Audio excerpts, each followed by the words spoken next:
Astronauts to the moon.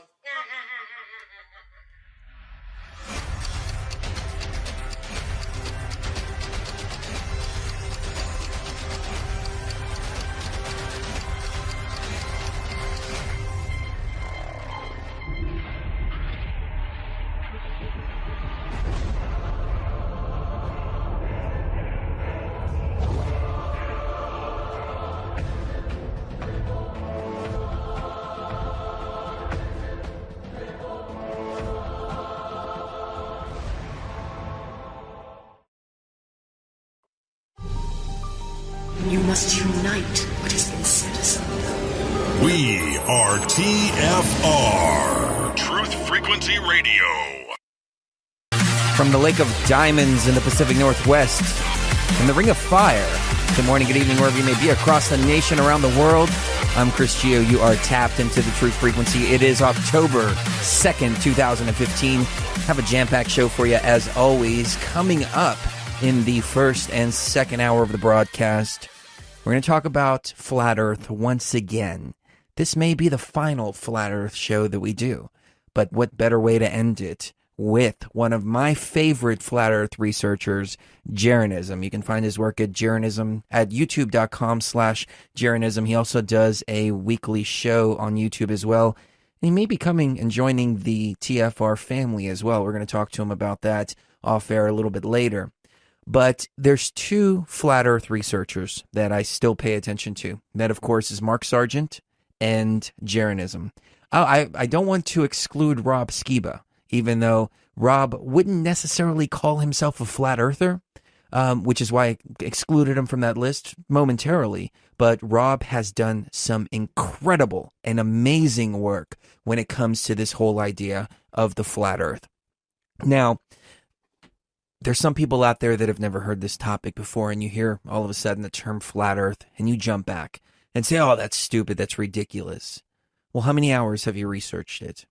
And when you try to tell somebody about 9/11, and they respond from a place of ignorance when it comes to research and the information, how do you view that person? Why would you respond to any kind of topic, no matter how big or vast the conspiracy may be, with the same type of ridicule and ignorance that you ridicule others for? So now's the time to not only get really deep into the Flat Earth topic, but also take a big step back and really examine yourself out there. Are you really a truth seeker? Are you really looking for the answers no matter where they lead you? Or are you going to stay in your box, stay in your comfort zone, just in case somebody might say, oh, well, you're a flat earther, aren't you? Me personally, I don't care what people say about me. See, that's the great thing about being who we are. We jumped into this arena back in 2009 and jumped in with the worst people imaginable. I mean, people who are so horrible that one wound up going to prison for heroin delivery and manufacturing of heroin, which is junkie drugs, which is a drug that ruins people's lives.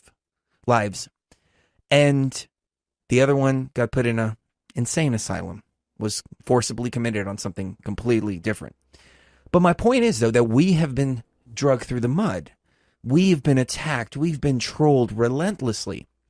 So at this point, nothing phases, at least me. I don't want to speak for Sharee, but nothing phases me at this point. Oh, no, I'm not worried. Right. People can say whatever they want. Now, the question is, can you take a step back and listen to the information and really take a look at everything that's going to be presented in the next 2 hours on the show with that same mindset? How much do you care what your friends and family think about you or say about you? What's more important, the way you're perceived by the world or the way you really are? And how are you really when it gets down to it? Are you really somebody seeking the truth? Or are you just putting up an image and only willing to get to a certain place? Exactly. And also, what does it say about the way that the world sees you for believing whatever you're told from birth. Oh, well, okay, I'm sorry. I thought you were saying for believing in the flat Earth. I was just going to say we're not even talking about belief in it. We're talking about I'm talking about research. The globalists. They think that as long as you stay in the box and as long as you're thinking in that one-sided view, that they can totally control you. And so this is actually humanity stepping forward and saying, you know what? The mind control doesn't work anymore. And not only does the mind control not work anymore, we don't care what your media says about us anymore. We don't care what your psychologists and psychiatrists try to say about our disorders of disordered thinking. What is there? Like 50,000 different descriptions of mental disorders nowadays? Everybody's got a mental disorder. And so all the facades are falling away now. I really don't care if people call me a flat earther. No, I don't. We talk about autism. People don't call me autistic for it. Right, exactly. You can research a topic without being called without being the topic, right? Right. But I do have to say that when you stack the evidence up, the globe really starts to disappear, and the globe just simply doesn't hold water. That's why Rob Skiba, right here on Truth Frequency Radio, Revolutionary Radio, is a show. If you haven't heard it, you need to check it out. He has done literally months and months and months of investigation into the flat earth. And he can't get out of the rabbit hole. Because once you start to uncover one layer of the onion, you realize it really goes so deep. And we often believe that the government would lie to us. Well, I should say we know the government will lie to us.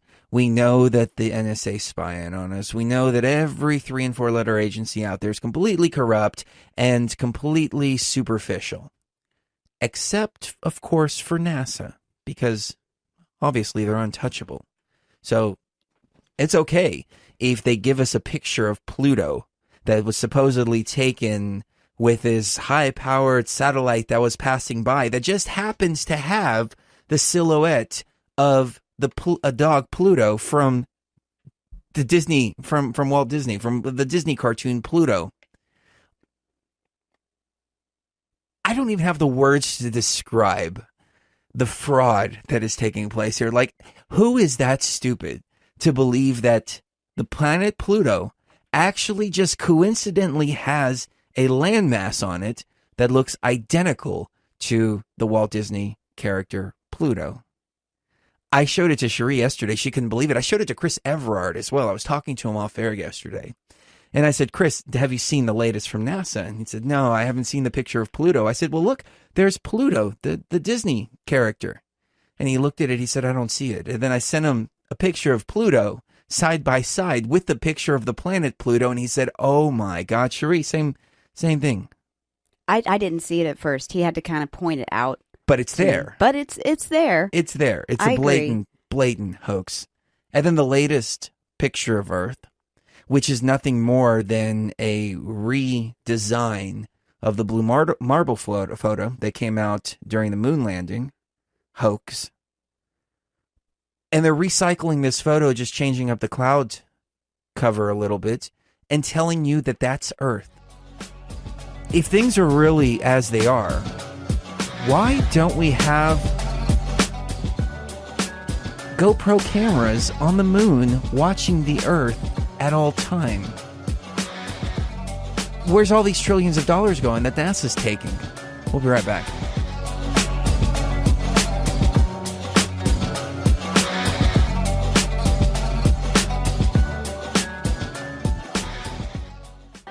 From 8,500 feet off the peaks of the Rocky Mountains, this is Truth Frequency Radio with Chris and Sharee Geo.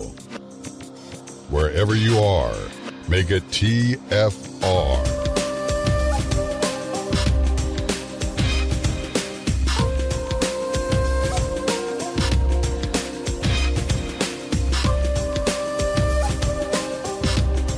We've done a few very controversial shows on the subject of the flat Earth. Now, we've had some guests on that were fantastic. Mark Sargent, for instance, he does a show right here on truthfrequencyradio.com, Strange World, Tuesdays at 9 o'clock to 11 o'clock Pacific time. And his co-host, Jonathan, does a show on Thursdays, 9 o'clock to 11 o'clock Pacific time.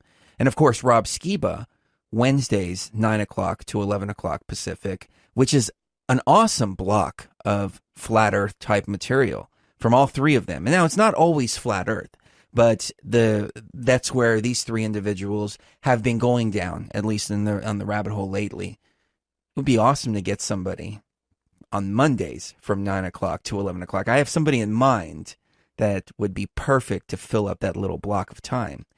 But we've done some controversial shows, and Mark has been one of my favorite guests. There's been some guests who have talked about flat earth that weren't that good.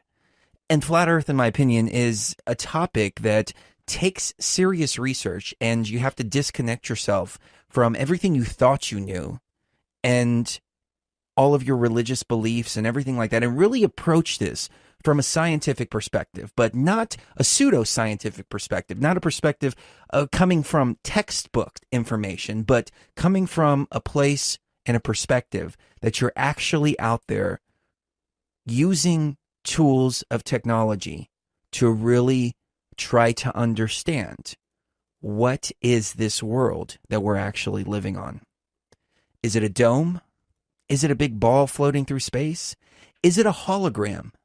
See, many people would agree that it's a hologram, but then they can't take it a step further and say, well, you know what? If it's a hologram, it's probably not really three-dimensional like we believe it is. A hologram can look three-dimensional, but it's actually just a projection. So if this whole world is a hologram, the whole universe for that matter, that's what mainstream scientists are saying. Now, mainstream scientists say a lot of things that are not actually accurate, so you take that for what it's worth.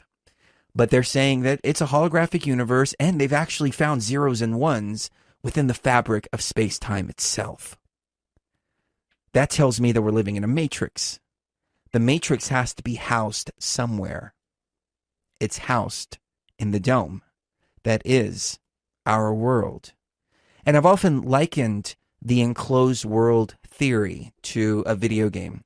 You can look outside of a window in a video game and stare into the vastness of the world that's outside. But if you can hack the video game and actually get behind the wall where the supposed window is, it's nothing but empty space. Because the programmers didn't program anything outside of those borders. All they programmed was what your avatar can perceive while playing through the well-constructed areas of the video game. Is our world actually the same? What's beyond the ice wall? Those are the questions that we're really trying to get to the bottom of. But in order to get to the bottom of those questions, we have to first do our own experimentation. We have to first investigate for ourselves. We have to use our own eyes and our own ears. Now, I know that's so scary to everybody out there. No, don't make me use my own eyes and my own ears. I want to trust what these people have written in a book and have told me is true because I don't want to actually believe my own senses. See, when you phrase it like that, do you realize how ridiculous that sounds? That you're not willing to trust your own senses and your own perception because somebody else wrote a book and told you that your senses and perception is wrong. That's mind control. That's all it is. It is mind control. So I've stayed up for hours and hours and hours, literally falling asleep, watching Jeranism's videos on YouTube, youtube.com/Jeranism. I drove Sharee crazy with Flat Earth clues and with Jeranism's videos as well. There are a couple of other Flat Earth researchers that I watched some of their videos just to check out their material, but nobody really grabbed me like Mark Sargent and Jeran did. And Jeran took it even a step further. Mark really just asked the questions in his film Flat Earth Clues, made people think, why is it that right after the Antarctic Treaty was signed, nobody was allowed to go to Antarctica after that, and then they actually did a high-altitude nuclear test called Operation Fishbowl.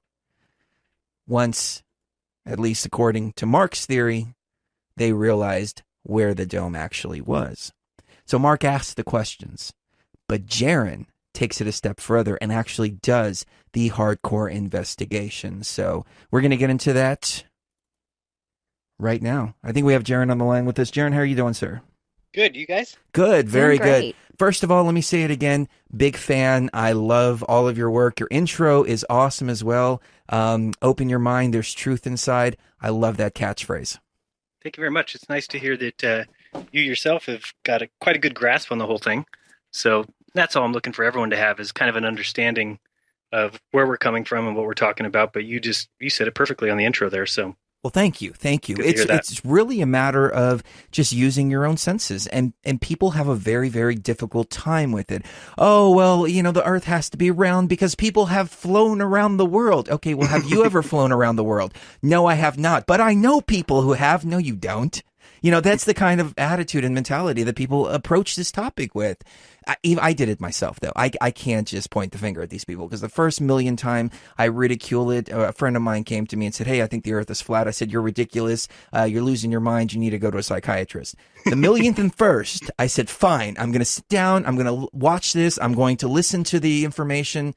And I was hooked ever since. yeah, it kind of worked the same way for me. Actually, my wife was the first one to bring it up, and we had kind of decided we were going to start all over. We wanted to erase what we had been taught, because we were just finding that no matter where we looked, it was something different than what we were told. And we said, let's just be in charge of our own truth. Let's start all over. And I remember her looking at me one day and saying, do you think the earth could be flat? And I told her, shut up. Shut the hell up. No, it cannot. How do people go around the world? Don't say that again. And it was not more than a couple of days after that I was actually on a Eric Dubé's site, but looking at moon landing stuff. And it had talked about, if we didn't go to the moon, then is it possible that the earth is flat? And I just remember my jaw dropping and kind of thinking, uh-oh. And from there, it's just been, like you said, down the rabbit hole. I think it helps explain almost everything. It just made everything clear, made me feel more free, made us feel more free, gave us a better connection with the infinite. And I think that it really just started with opening our minds and really no longer taking, like you said, into account what other people think, which is the least important thing that there is.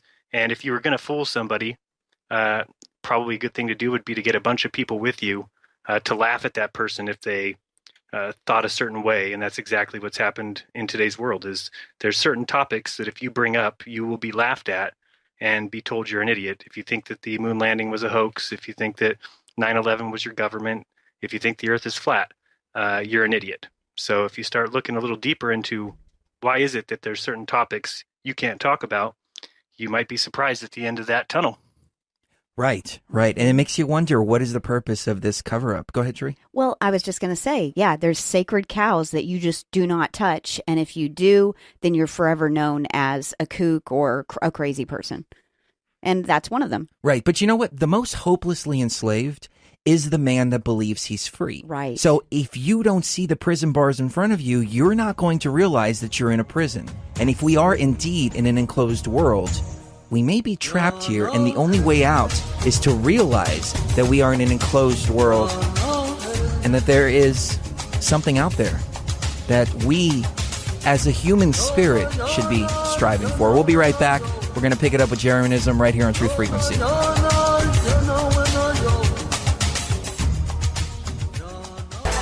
if you're comfortable in your comfort zone, you probably don't want to go to youtube.com/jeranism. You don't want to sit there and watch the videos, because you will wind up taking your globe and going home.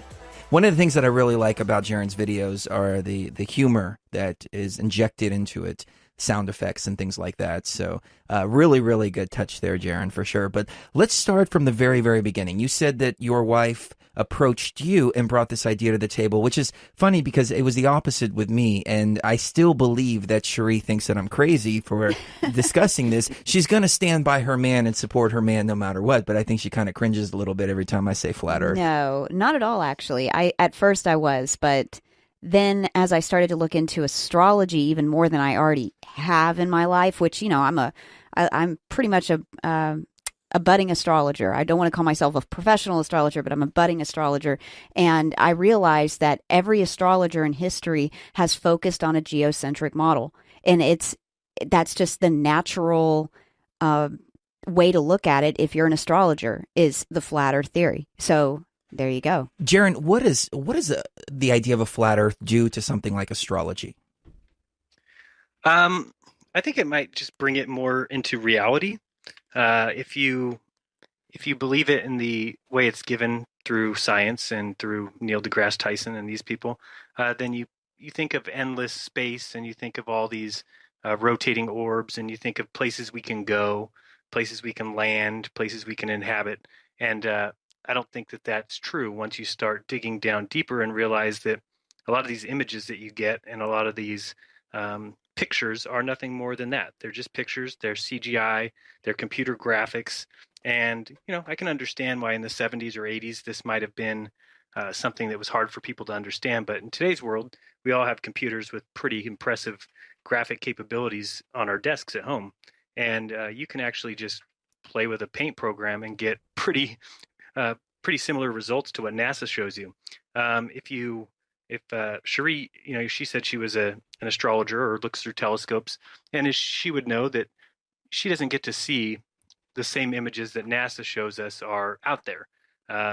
Yeah, you can see Saturn and you can see it has rings, but it's kind of a distorted looking circular blob. But then when you see NASA send you a picture, it is this great, big, beautiful, bright, pretty animation. Same thing with the Pluto pictures that just recently came back. Same thing with these pictures of Mars. These things are meant to give you a fantasy world and take you away from where you actually live and what's actually important, which is right here. We don't need another place to go. We don't need a place to inhabit like Mars. We should worry about all the issues and the problems that are here. And then once we've mastered this, well, then go ahead and look out there if you want. But I think we're jumping the gun a little bit by talking about inhabiting Mars. Well, and not only that, but the whole premise of astrology is the fact that Saturn being in a certain conjunction with the sun can have any effect whatsoever on us. And Saturn is way, way, way far away from us. And that doesn't even make sense. If it's that far away from us, why would it have any effect on us whatsoever? If you're talking about an enclosed dome where these planetary bodies are actually much, much closer to us than we realize, then yeah, that makes a lot more sense if there are electromagnetic frequencies being basically shot down to us from a dome type structure. That makes a lot more sense than something millions and millions and millions of miles away having any effect on us whatsoever. Yeah, her birth Absolutely. charts and tarot readings and everything she does as far as astrology is so accurate that there is definitely something to it. And looking up at the sky, it makes me go, oh, okay, so this is like a circuit board that I'm looking at, and this is the electromagnetic waves that are dictating this matrix, rather than it being objects that are millions of light years away in some cases. Yeah, and I may have misunderstood you. I may have been talking about what it does to astronomy, but astrology, absolutely. We've that's been known, going thousands of years back, and something that none of us can refute. Like you said, star charts or those kind of things, the zodiac kind of seem to definitely make a lot of sense, and there's some truth in that. But when you get into astronomy, I'm not sure there's a lot of truth in that. We can all see that the sun is not 93 million miles away, and we've all just been told that it's 93 million miles away. And if you tell somebody that it's probably less than a million miles away, they'll laugh at you. And it's kind of funny if you snicker inside and really think about who should be laughed at that moment for just taking somebody's word for it and saying, oh yeah, that thing that just goes right above my head and sets on the west is 93 million miles away. And if I'm 5,000 feet in altitude, I get a worse sunburn than if I'm 1,000 feet in altitude, even though the sun is 93 million miles away. It just makes no sense. Not only do they want us to believe that it's 93 million miles away, but they want us to believe that the size of the sun compared to the distance from Earth is the same ratio as the distance to the moon and the size of the moon. Thus, they can perfectly eclipse each other and appear the same size in our sky. We just got that lucky. Yeah, the odds of that happening randomly would be astronomical. Astronomical, exactly. I know. Earlier, I heard you say that the ball doesn't hold water, and I thought that was funny because it's exactly the truth. It's like, yeah, the sphere doesn't hold any water. It's impossible. What we've been told is true, and people will sit there and argue with you and yell at you and write you death threats saying how much of an idiot you are to not understand gravity, when it's just a fantastical, mythological idea that we've all been taught is true. And I understand it breaks down. It takes a while to accept it and to really break it down. And it'll never be something that you can just tell somebody and they'll go, "Oh yeah, that makes sense now." They're going to cuss at you and they're going to tell you you're wrong. But just putting that seed in their mind, I think, is the key. Over the next week, 2 weeks, 3 weeks, people will start to see the world differently, and it will start to register with them that, uh-oh, there's a chance that there's a reason why there's a globe in every kindergarten classroom.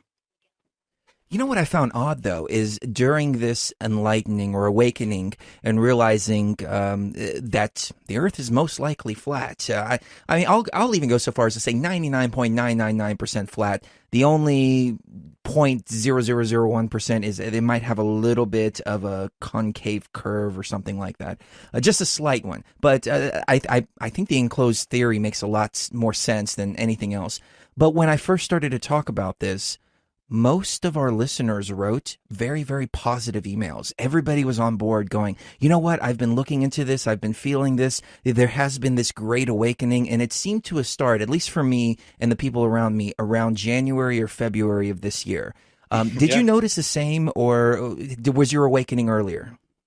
No, I mean, I was probably November when my wife had said that. And I would say by December, we were kind of convinced and we started looking into things online and there just wasn't anything.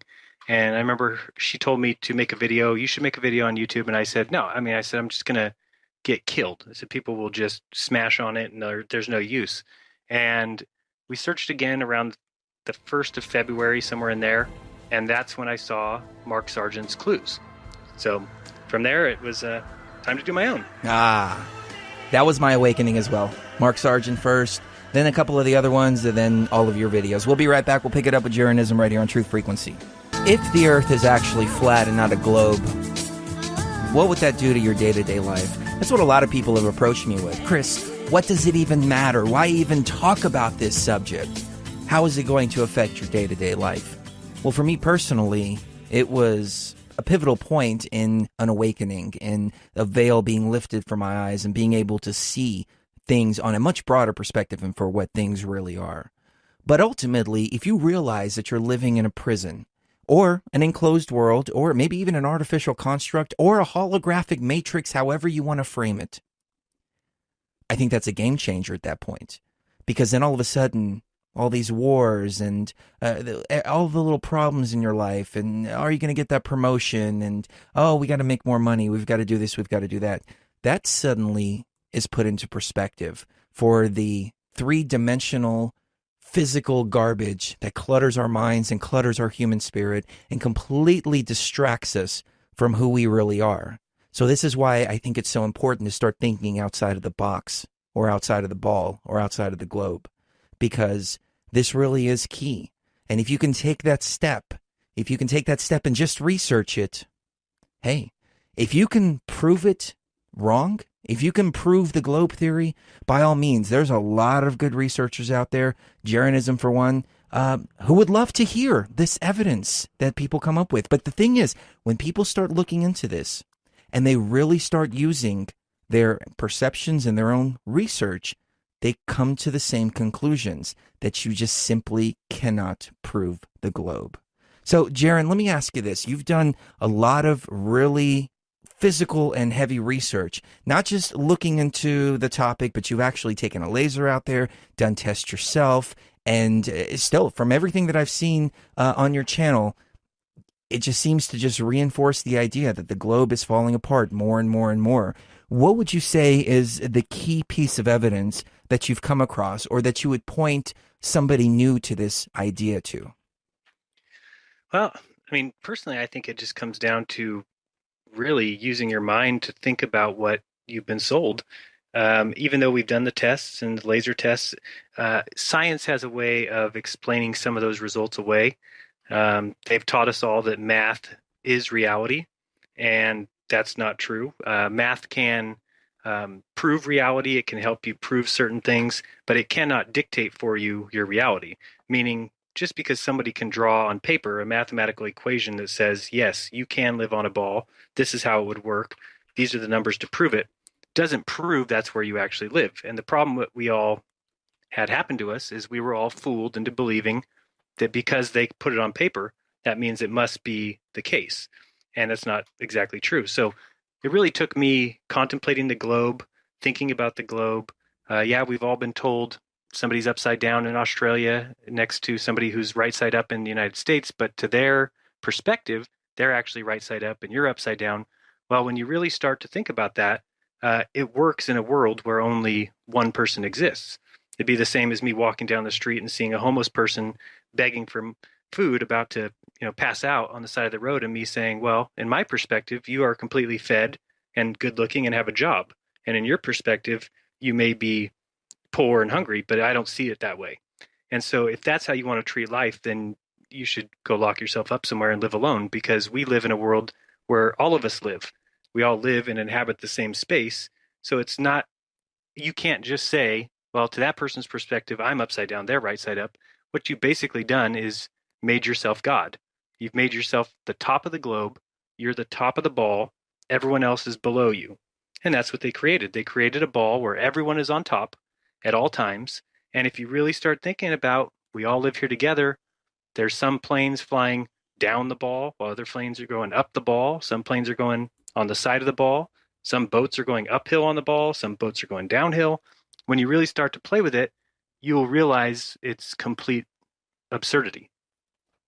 It's nonsense. In my own personal life, I remember as a child when I first saw the globe. I mean, I was young, 3, 4 years old, and they were trying to explain to me how everybody is on the globe, and I thought, okay, well, then it must be flat inside of this ball. I couldn't grasp the concept as a young child that people are stuck to the sides of it. I thought that was just a misrepresentation just to make it easier to look on the globe or something like that. Then, of course, after a couple of years in school, it started to make sense to me, at least the way they explained it. And then I started to accept that line of thinking. But in actuality, as a child, not having any brainwashing whatsoever, I couldn't make any sense of it. And now here I am 36 years later going, wow, I'm not making any sense of it now either. Oh, see, I'm 35, same boat. I was the same way.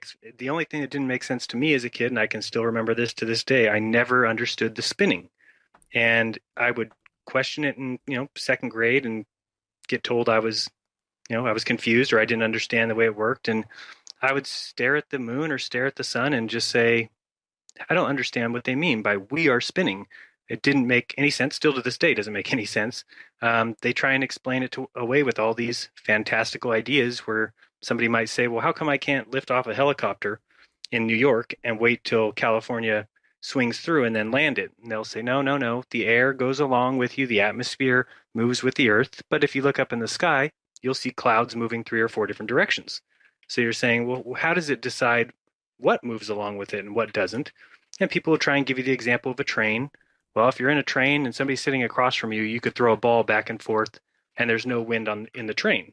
But then again, a train is an enclosed area. So are you saying that the earth is enclosed in a ball? And then how would we fly rockets to space? What about when the rocket is halfway out of the earth's little globe structure and halfway in space? Wouldn't that rip it to shreds? And the more times you ask these questions, instead of getting better answers, you get called names. These people get mad at you. And when I started to do some of these tests, which is science, I said, I'm going to go out and test some of this stuff. And if it's true, you would think the people who hold the true idea would say, go ahead, test it. You're only going to come back to the facts that we've already found. Well, instead, I was getting yelled at, called names, death threats, emails saying, keep going, see what happens to you. And just made you think like, what are these people's problems? I'm going to go do tests, and you're that upset about somebody doing science? Wait a minute. Death threats? Oh, yeah. Over what? Just because you were going out to do some testing?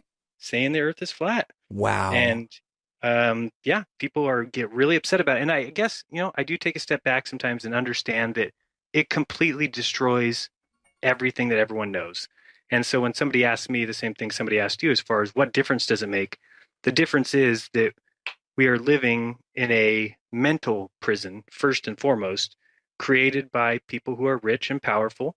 And they're rich and powerful because they've put us all into this never ending maze of go to work, pay your bills, pay your taxes, come home, watch TV, watch the news, keep up to date with what's going on in the world. And everyone is stuck in that rut. And then they're also told, here's science. And if you believe this, you're smart. You are intelligent. You're an intellectual if you believe what's in these science books. So you got a bunch of people walking around thinking they're smart, telling others who start to think of the world the way it really is that they're stupid.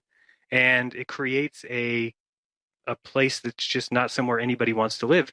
And people might lie to me, but I know that I feel the same as a lot of people, that going through life, you felt every day like something's wrong. Something is not right here. This does not seem right. What we were taught doesn't seem right.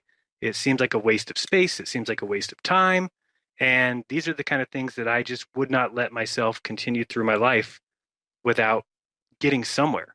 It just seemed like I was spinning circles, and a good description as like a labyrinth, stuck in a labyrinth. Stuck in the labyrinth, or in the asylum, Yep. or maybe we were quarantined because we were such a dangerous species that we had to be removed from all of creation while we grew up a little bit in our minds and consciousness. And part of that consciousness expansion is to realize that you're in a prison. Maybe we're actually holding ourselves back by not looking into these topics. We'll be right back. Now, Jaron, the laser test is something that really impressed me. I mean, just the fact that you would actually go out and do a test like this, I think is worlds apart from other people who are just, and nothing against anybody else, but other people who just sit around and just speculate and theorize about what all this is. But you've actually gone out there and put science to the test. How did that laser test come to be? What were the results of it? And what are the naysayers saying about it as well? I want to be fair and, give all perspectives. Absolutely. Well, it came to be by just kind of getting that idea that how could you measure the distance between two areas? And we kind of figured out that it would have to be by the ocean, which we live by the beach here in California. So we thought, okay, we're in the prime spot, but how would we measure the distance? Well, of course, you kind of get in the ideas of a laser, and I looked them up and found a couple lasers in the $200 range that might go that far. So I did make a video saying, hey, if anybody's got a laser at home that I could borrow, I'll pay you to ship it out to me. And, I'm going to use it and then I'll pay to ship it back. Well, a gentleman who's actually now my co-host on Monday nights gave me an email and basically said, I love what you're doing. I think it's important. Let me buy you a laser. So he kind of gave me a couple options, and sure enough, a week later I had the laser, and this thing was pretty awesome. You could turn it on and put a match in between the laser light, and it would light the match and burn a hole through paper. It was one of those super industrial ones. So we were really excited about it, and we went out to Monterey. There's a place called Pacific Grove, Lovers Point. It's a little bit of an island kind of area that kind of jots out into the Monterey Bay. And we found a place that was 4 miles across from that, which is in Sand City, California, and thought, well, what we'll do is we'll shoot this across from the water level, and somebody will be on the other side and take a picture of where that laser hits the other shore. By doing the math, it came out it should be 10 feet of curvature, meaning you shouldn't be able to see that laser light unless it was 10 feet above sea level. So we were excited about it and thought that it was going to be easy. And we went out there the first night and tried to even do a live streaming, my first time ever doing anything like that, and didn't realize my battery was going to get eaten up extremely fast. And we went live like an hour before it was even dark. And of course, my phone died within half hour, 45 minutes trying to live stream. But when we shot the laser across the water, what had happened was my wife was on the other side. I was talking to her on the phone, and she said, the beam is too big. And I said, well, what do you mean? She said, well, it's about 10 feet of a circle. And I said, oh, we didn't even think about that by the time that light got over there, that it was going to expand. So I said, okay, come back. I guess there's, nothing we can do. And she was over on the other side, and I was shining the laser kind of on the ground. And she goes, oh, I could totally see you. And I said, oh, cool. And then I was thinking in my head, like, wait a second, how can you see? I said, you can see the light from over there? And she said, yeah, I can see the laser light. I'm like, hold on a second. So I held it real low to the ground and said, you can see that? And she said, yeah. I said, okay, we're doing this wrong then. So I told her, come back. And I said, well, we'll come out here tomorrow. And we had a camera guy with us. And a few people had donated. I said, "Hey, everybody, donate $1, and I'll get a cameraman to do it with us." Well, Eric Dubay, actually one of the flat Earth researchers, he actually wrote a book or two about it. Sent me $200 in Bitcoin and said, here's $200 to buy the cameraman." So that was cool. So we got the cameraman to come back the next night also, and I told him, "You're going to be over here in Pacific Grove. Put the camera down as low as you can to the water." He ended up being about 2 feet off the water. And I said, "We're going to be on the other side with the laser, and I'm going to shine it off a poster board. And I want you to zoom in and see if you can see it." So those results are up on my channel. You can check those out. And he was able to actually see the light as low as 2 inches off the ground, an inch off the ground, which was pretty convincing to me. I was already kind of convinced at that point, didn't expect any kind of a different result, but it certainly did not show anything that would resemble a 10-foot curvature. So we wanted to expand that and go even further. The next time we tried 8 miles, and that was just, it gets a little bit more difficult. And also we ran into a problem that it was pitch dark outside. My wife's on one side by herself. I'm on the other side by myself. And she actually got her phone swept up by the tides. And it was at that moment that I kind of realized, like, what am I doing? I'm leaving my wife at a beach and driving 8 miles away to the other beach and leaving her by herself. And so I said, well, in the future, we're going to get more people. So actually, the middle of this month, we're actually going up to Seattle. There's going to actually be a bunch of us up there who are going to do some tests there. So that's kind of exciting. Looking forward to that. That sounds is exciting. fantastic. Let us know. We're here in Spokane, so Yeah. we're about really? 5.5 hours away.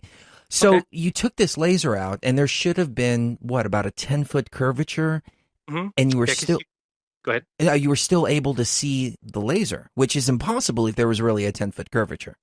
Right. And of course, you have naysayers who say, well, light bends. Well, and we said, well, it wasn't the light that was going across the 4 miles. The camera zoomed in from one side and saw the light at the other shore.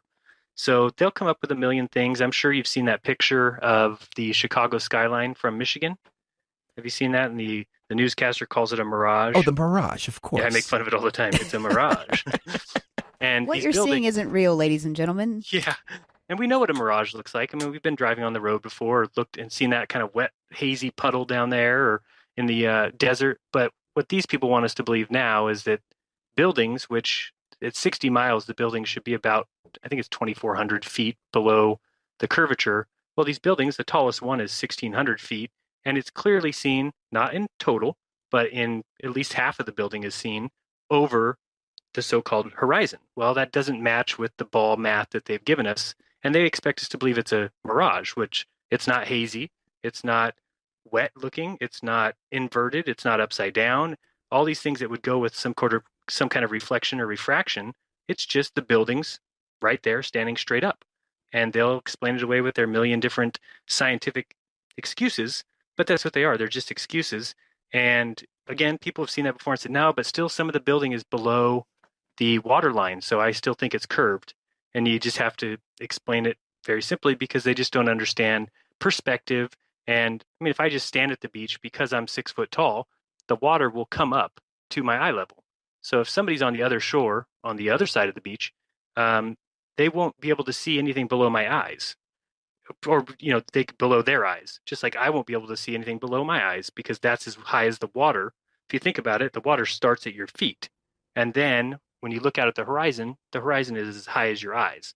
So it's just a perspective thing where no, the water does not rise up, but from your perspective, that's how it's going to look. And we've all drawn those pictures, right, as kids, where you draw the straight horizon, then you draw your vanishing point, and from there you have, say, railroad tracks coming towards you. Well, everything meets at that little point, or your disappearing point, your vanishing point, and everything we see works that way.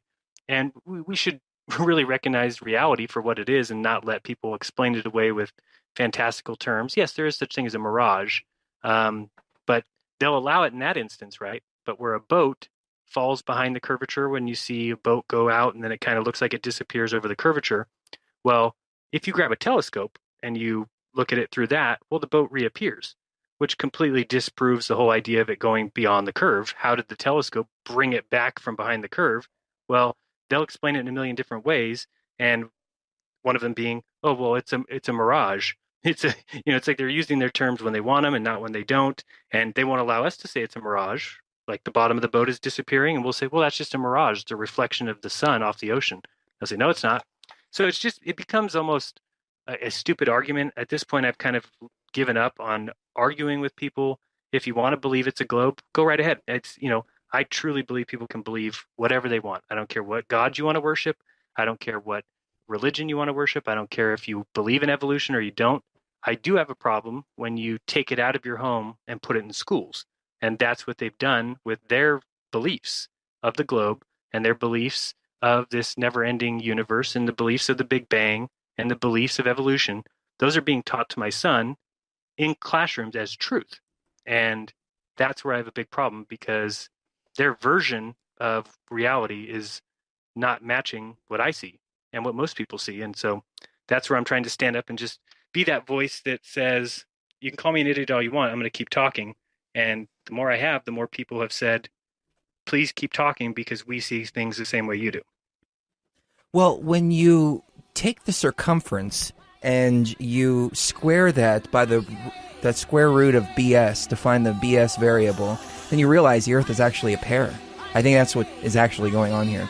That actually came out of my mind a lot better than it came out delivered. But you get the gist of it, ladies and gentlemen.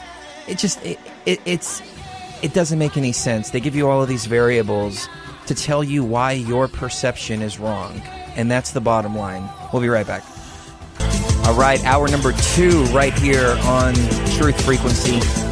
We have Jeranism on with us for the next hour. We may even keep him till hour number 3 if he doesn't have anything to do, because this topic I really want to dive into. And I want to say this too. I want to take a moment, since this is the TFR exclusive segment. We'll be rejoining GCN and our affiliates here in just a few moments after the segment is over. But the new site is ready to go, ladies and gentlemen. We are about to release it completely mobile friendly, very, very HD. I really tapped into something extraordinary to pull all of this together and to come up with a color scheme and the layout. And it really has a nice 3-dimensional look to it. I'm really impressed with myself. And it's not even that I'm the one that did it. I just tapped into something and pulled this information out. So I think you're going to be very, very happy. I know the site hasn't been mobile responsive for a couple of weeks. We initially took the mobile features down so we can restructure them because they were causing a lot of problems. But that just turned into a complete and total revamping of everything. So there's just a couple of things in the background that I'm still waiting to do. I've got to make a couple of more logos for some of the hosts, and that's about it. And then we will be releasing it. So hopefully we'll be releasing it Sunday, Monday, maybe Tuesday at the very, very, very latest. But I'm really, really excited. So thank you for bearing with us. I know there's a lot of people out there that use their mobile devices to get on the site, and it's been kind of a pain in the butt for everybody out there, and especially to our members as well. Thank you guys for not canceling your memberships. Yes. And for bearing with us. I know it's a pain to not be able to access it through mobile, but I guarantee you that once we release the new site, then you're going to be very, very happy with everything. You're going to be very impressed with version 2.0. Yes, and not only that, but membership prices are unfortunately going to go up because we've got a new thing in the background. You'll be able to sign up through any of your favorite hosts' links, and 50% of your membership will go to support the host, and 50% of the membership goes to support the station. And so we figure now that we're at a point of self-sustainability, we can start to share and make sure that everybody benefits. So if you want to get a membership at that discounted price, the price that it's been for the last 5 years without any kind of increase or anything like that, go sign up right now.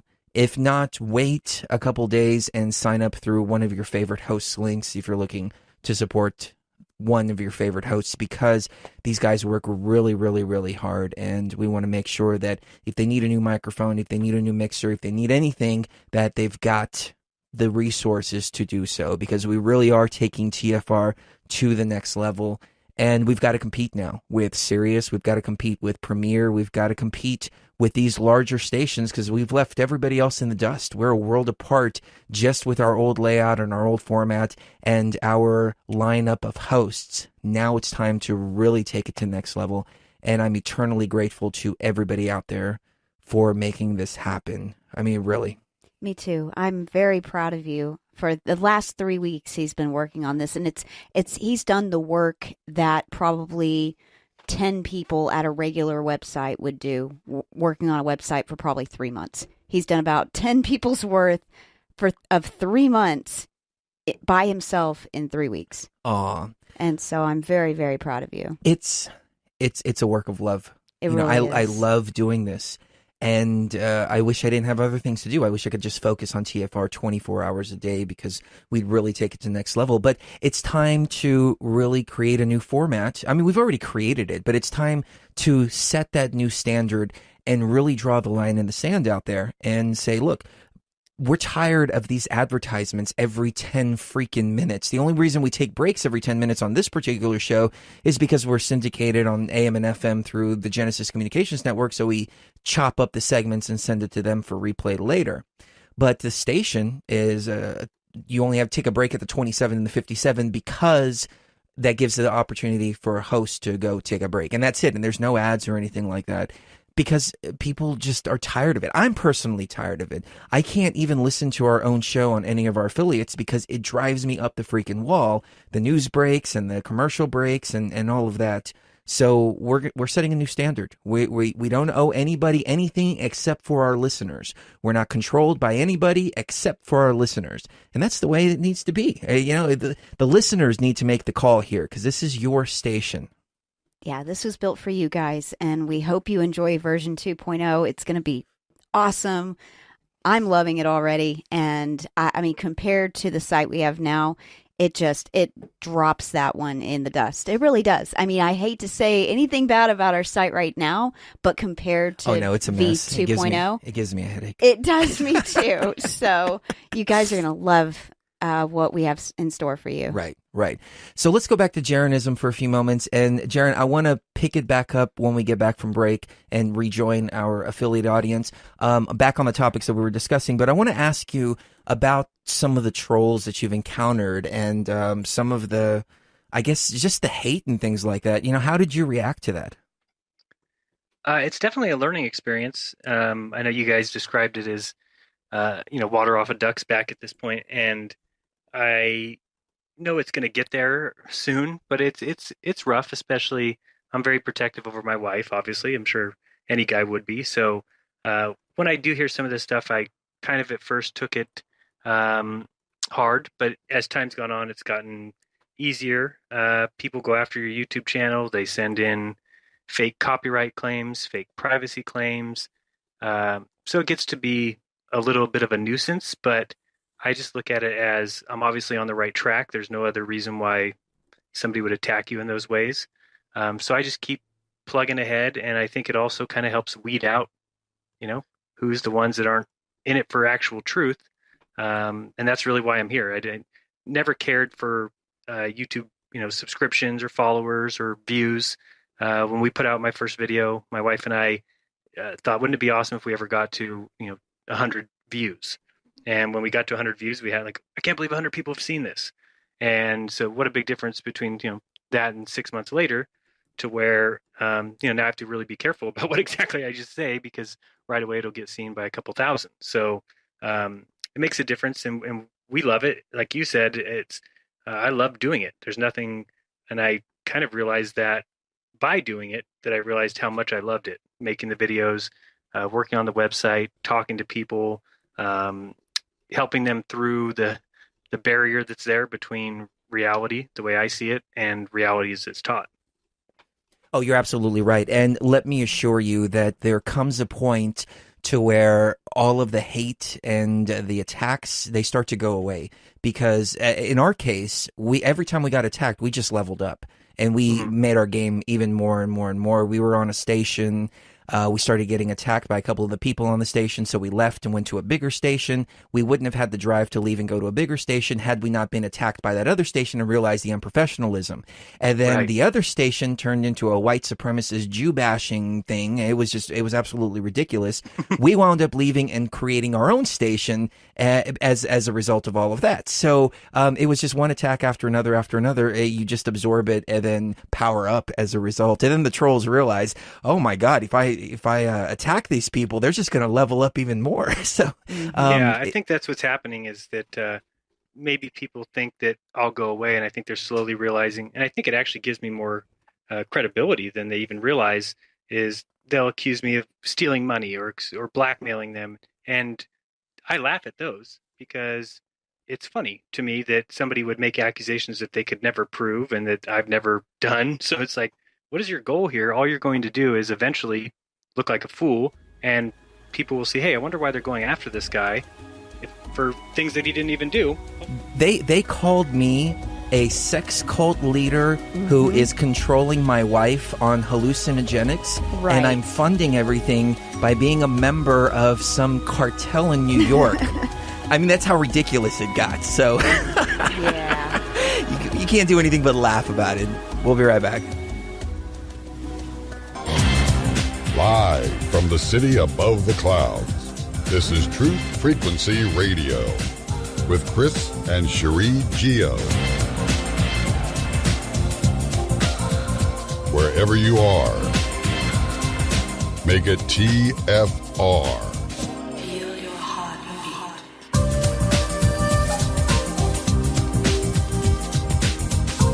Is there a conspiracy so large out there that it's so bred within us to ridicule it as soon as somebody starts to look at it? I would say yes. And that conspiracy, of course, is the Flat Earth conspiracy, which I wouldn't even call it so much of a conspiracy. It's more of a Flat Earth research realization. To me, it's a realization. It's not some kind of hokey idea. It's really something that when you start to unravel this box and start to open it up, you realize how deep it really goes. But maybe it is a conspiracy in the sense that there is a group of people that have worked to cover this up. And I'm referring to, of course, our governmental agencies, which most people would agree are completely and totally corrupt. The NSA spies on you. The Pentagon doesn't tell you anything. They've got a hidden agenda, black budgets with trillions of dollars just disappearing. They're building underground bunkers. They're waiting for the apocalypse. They're going to crash the economy. They're going to start World War III. It's all for profit. Most people can agree with that. But don't touch NASA. Don't you dare touch NASA, because if you do, you're stupid, you're an idiot, and so much more. Well, we're going to touch NASA right now, regardless of what you say out there, because NASA is playing a very key role here. Now, what's the reason? Why would NASA want to cover this up? Me personally, I can give you about 1 trillion reasons why they would cover all this up. And they've got to put on a good show for you. They've got to give you some pictures for the trillions of dollars of your money that they're taking. Now, people are worried about welfare recipients taking $36 a year from your income because statistics show that your tax dollars go toward the tax dollars that go towards welfare really are only $36 a year. Yet this is a national controversy. Always point the finger at the poor people, never at the rich people who are taking billions and sticking billions in their back pockets. Blame the poor people. And definitely don't touch NASA, who's taking trillions of your dollars and in exchange giving you very, very, very poorly photoshopped images of everything from the Earth to other planets to Pluto with the Disney character Pluto on it. Google it, ladies and gentlemen. For those of you just joining us in the second hour, Google the picture of Pluto and Walt Disney as well, the new NASA photo of Pluto. And you'll see they actually have the Disney character's face right on the surface of Pluto. What a coincidence. Maybe it was just prophecy, and maybe Walt Disney was really just tapped into something. And that's where he drew the inspiration from, because he knew psychically that that landmass would be on Pluto. Hey, you know what? If you believe that's more probable than the flat Earth theory here, then hey, I don't know what to say to you. But we have Jaron of youtube.com/jeranism on the line with us. Jaron, are there any other websites that you can give the audience besides your YouTube channel? Just they can go to jeranism.com, which is JERANISM, and that's just got links to everything. We've got a little chat spot for people to chat there. I just saw that there was not much out there for people who kind of had this belief or this thought to get together and just talk. So we opened up a little chat spot there. Um, there's also links to a bunch of free ebooks. My wife and I run a online bookstore, and we just decided to move all of the ebooks, the PDFs, and things that we had that are ancient books or antique books that aren't in the public domain anymore, and some newer books that have to do with flat Earth or scientism or the dogma of science. Those are all up there for free. So check those out. And it's just jeranism.com. Enjoy. Excellent, excellent. Wonderful. So let's get into your thoughts on NASA. What is this institution, and why are they pulling the wool over everybody's eyes? Well, I mean, if you look at where they started, it goes back to World War II and the Nazis. And when we ended that war, there was quite a few war criminals that they needed to do something with. I'm sure you've heard of the Nuremberg trials. And but there was a ton more than those. I think there was only 19 that were ever tried.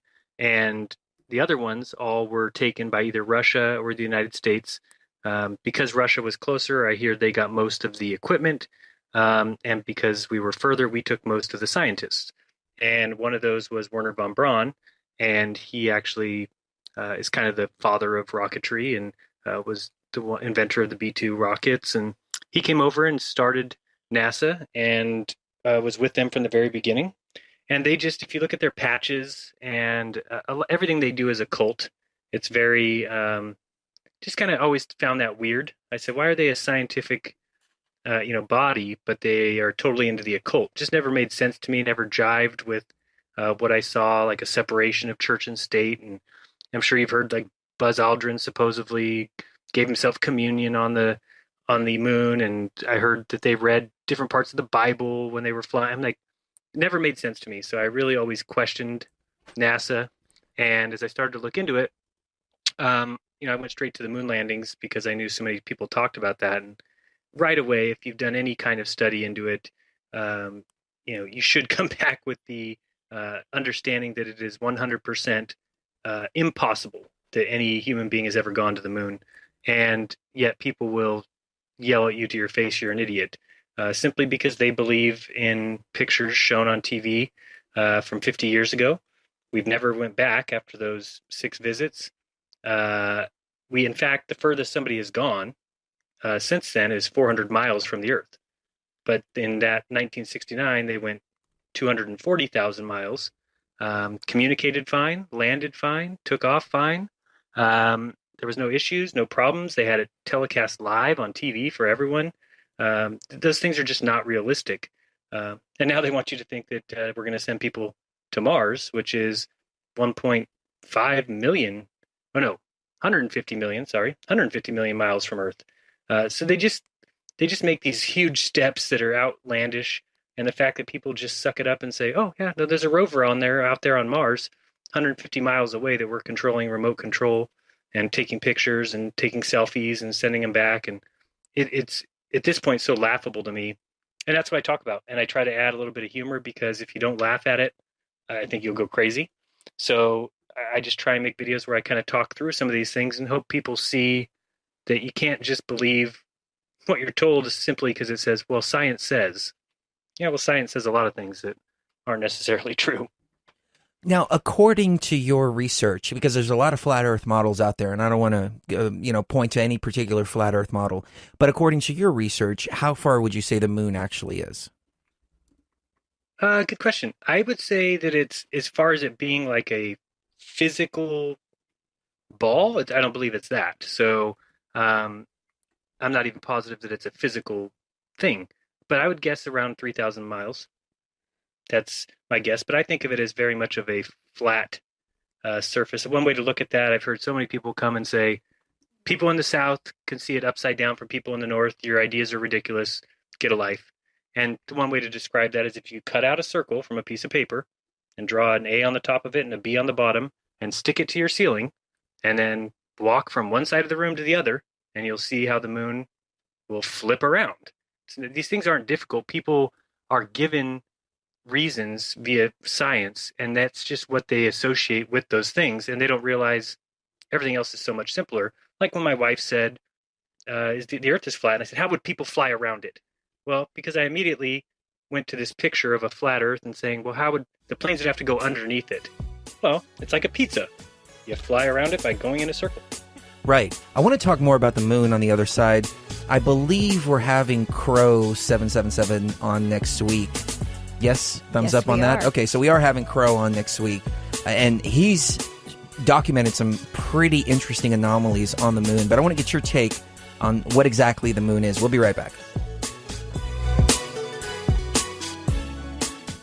One of the things that I have no shame in talking about, and I speak very openly about it, is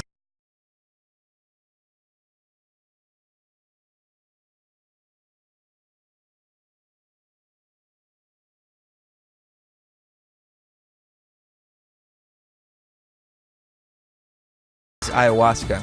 And during the night of the super full moon eclipse, it was just, ridiculous whatever was happening on that day.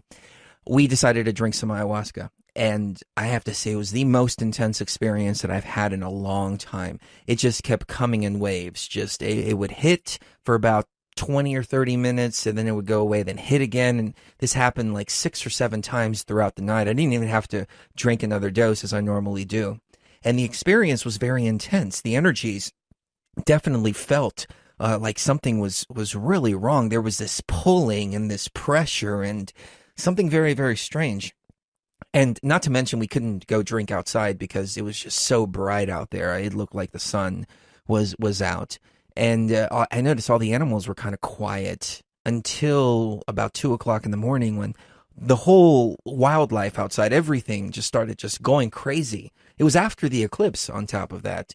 So I started to view the moon in a little different perspective. At first, I thought to myself, this is probably a hologram. And I viewed the sky on many different ayahuasca experiences. And I got to tell you, ladies and gentlemen, when you see the sky on a really powerful dose of ayahuasca, you can really see just how fake it really is. You can see it looks like a digital projection.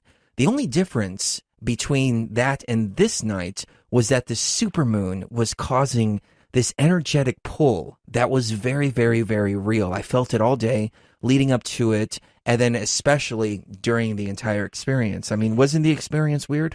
It was very strange.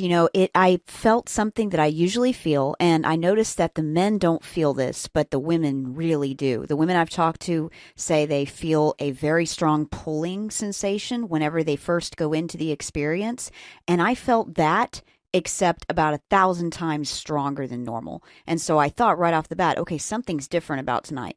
Something is different. And after we came back from the experience, and this is like 6 hours, 7 hours later, when usually an hour and a half, 2 hours into it, we're done. And, we're fine until unless we'd want to take another dose. But this time it was strong and it would not stop.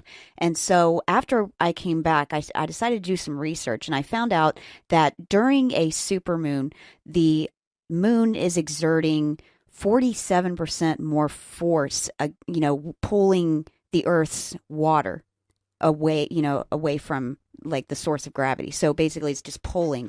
Well, and we're made up of 70% water? 80% water. 80% water, yeah. Yeah. And so, of course, we feel that. Women have a very strong connection to the moon and the moon's cycles. So that would make sense that women usually feel that pulling sensation more than men do. But this was unbelievably strong. And also, I have been doing some astrological research into what the moon actually is. And it seems to be, because the moon doesn't even put out its own light. All the light that is coming from the moon, even during the supermoon, is simply a reflection of the sunlight. And so this is according to this. Yeah, because the flat Earth theory would say otherwise. The flat Earth, and I have to agree with that, because the moon puts out a different type of light than the sun, and so things thrive in sunlight while they die in moonlight. So it seems like there's two distinct, different types of light. But I'm sorry, I didn't mean to interrupt. Go ahead. Well, and I just think that because of the astrological god helmet that is our dome, that's where my experience took me as far as my ideology just in the last couple of months, is that we are under a dome that is a very, very good-looking hologram and shows us what we kind of want to see as far as like what's out there. And so the sun, moon, stars, all of these astrological influences are simply variations in the electromagnetic frequencies that are coming from the dome in certain points on the dome. And so I believe that the moon, and especially a full moon, is basically reflecting off of our dark side collectively. And that's why you have the tales of werewolves and, werewolves that turn into werewolves just on the full moon, and, psychotic people going even crazier on full moon days. There's some cultures that report not having a moon and then having a moon later in their history. Right. So, Jaren, I want to get your take on this, because up until the night of the supermoon, I was of the mindset that it's nothing but a digital projection.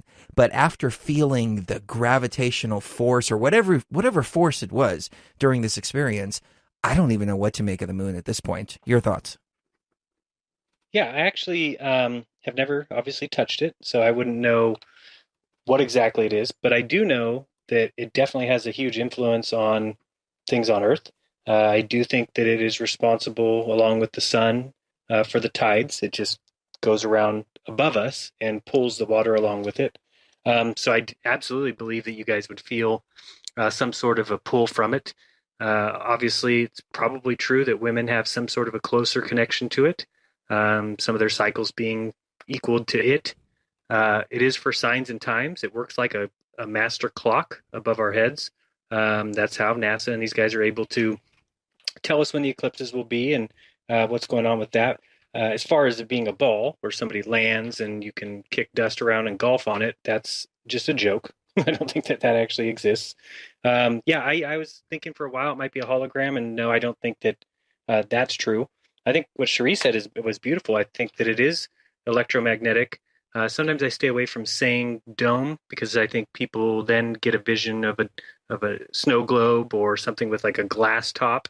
And if anything, I think it might be like a magnetic dome, meaning, the closer you got to it, it might push you away.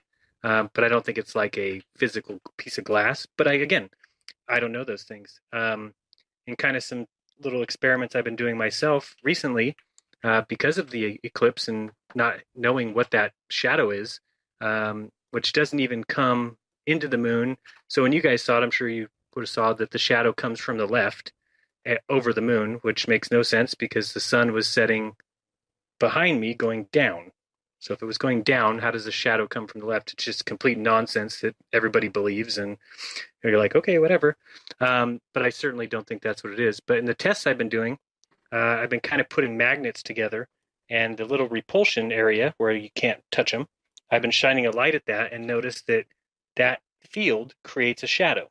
So I've been trying to play with, for instance, if Polaris, the North Star, is the north magnet, let's say, and the center of the Earth is the south magnet, that would create that kind of a weird spot right in the middle of the Earth. And if you look at it, no planes fly over the North Pole. Which, why not? Well, probably because there's a magnetic area there that will crash your plane real quick. It would also create that kind of ball of repulsion. And if you shined a light at that, like the sun, it would put a shadow on the moon. Very well said. We'll be right back, ladies and gentlemen, and I promise I will not talk through half of the segment like I did this time. Don't go anywhere. Want more TFR? Sign up for the VIP membership and get instant access to thousands of on-demand downloads. Visit truthfrequencyradio.com/sign up to subscribe. Wherever you are, make it TFR.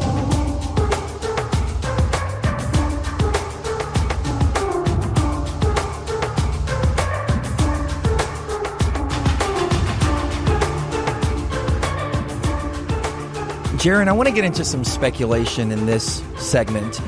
I am of the mindset that it's most likely an enclosed world. I tend to go along the lines of Mark Sargent's presentation, just simply because it makes more sense to me. I feel like we're living in a prison planet. I feel that there have been so many constructs around us, everything from the political to the religious to the economical to literally every system that's been set up in front of us has been a complete and total fraud, corrupted, and a complete deception. So it only makes sense, to me anyways, that we're inside of an enclosed world.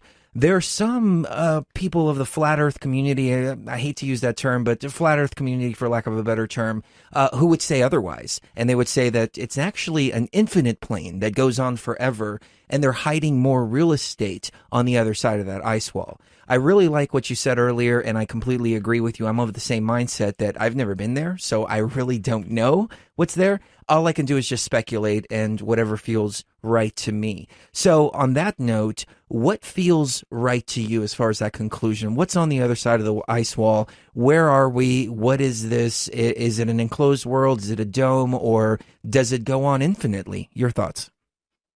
Yeah, I think that we have been locked into this paradigm or into this mindset of a trapped world. They want to give us the idea that there's endless space out there, but they want to make it seem like, well, we're kind of stuck here in this ball, and you're insignificant, and you're accidental, and you're from the Big Bang, you're stardust, these kind of things. And I think that's definitely to get our mind off of any kind of creator or collective consciousness. And I think that we are all connected. I think it's so plainly obvious that that's what they're trying to get us to forget, is that we could overtake any oppressive government. We can overtake anything we want just by getting together and having the right attitude. But by keeping us in race wars, and this white cop shot this black kid and put it all over the news. And what that does is it creates a lot of conversations in Facebook and chat boards where people are going back and forth about who's right and who's wrong, and is it racist and is it not? And that's just division. That just shuts it down, right? So I look at it as I do not think that there is more land. I don't think that that's true. Now, that's just saying because I've never seen it, and there's no evidence that I've ever seen that would lead that. I think it's kind of, it worries me again. Is it again trying to get people to think what we have isn't good enough?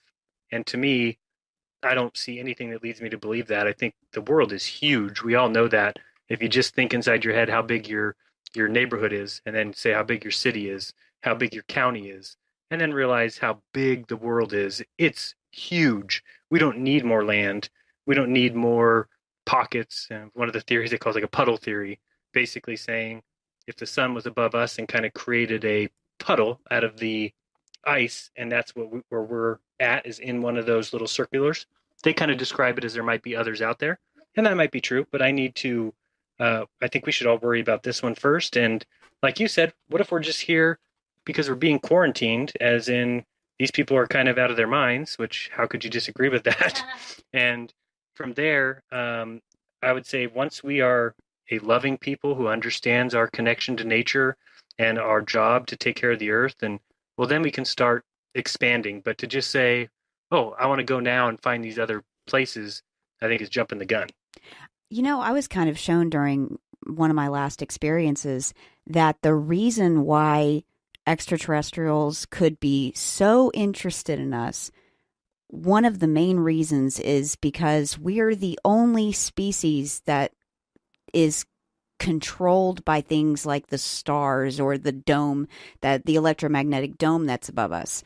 Other species have evolved past the need for such things and the need for night lights at night, like the moon and things like that. And so we're kind of growing up in the sense that we're seeing what we're in, which is, you know, kind of like waking up in a crib with one of those mobiles up over your head, and then finally realizing, oh, wait a second, that's not real.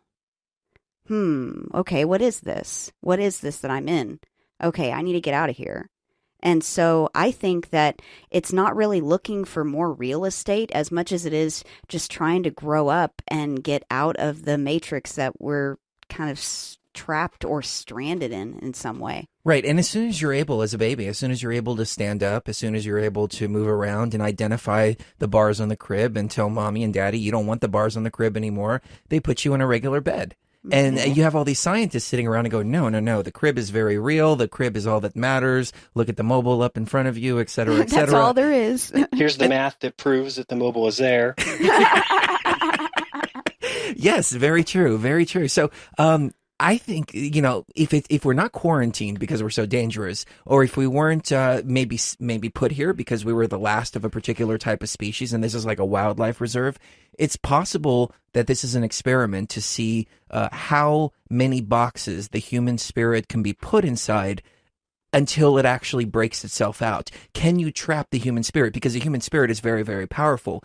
And if you talk to most researchers, extraterrestrial researchers, they will tell you that the Greys, for instance, are very interested in the human spirit because it's so rare in the universe. And this is, of course, according to ufologists and all of this.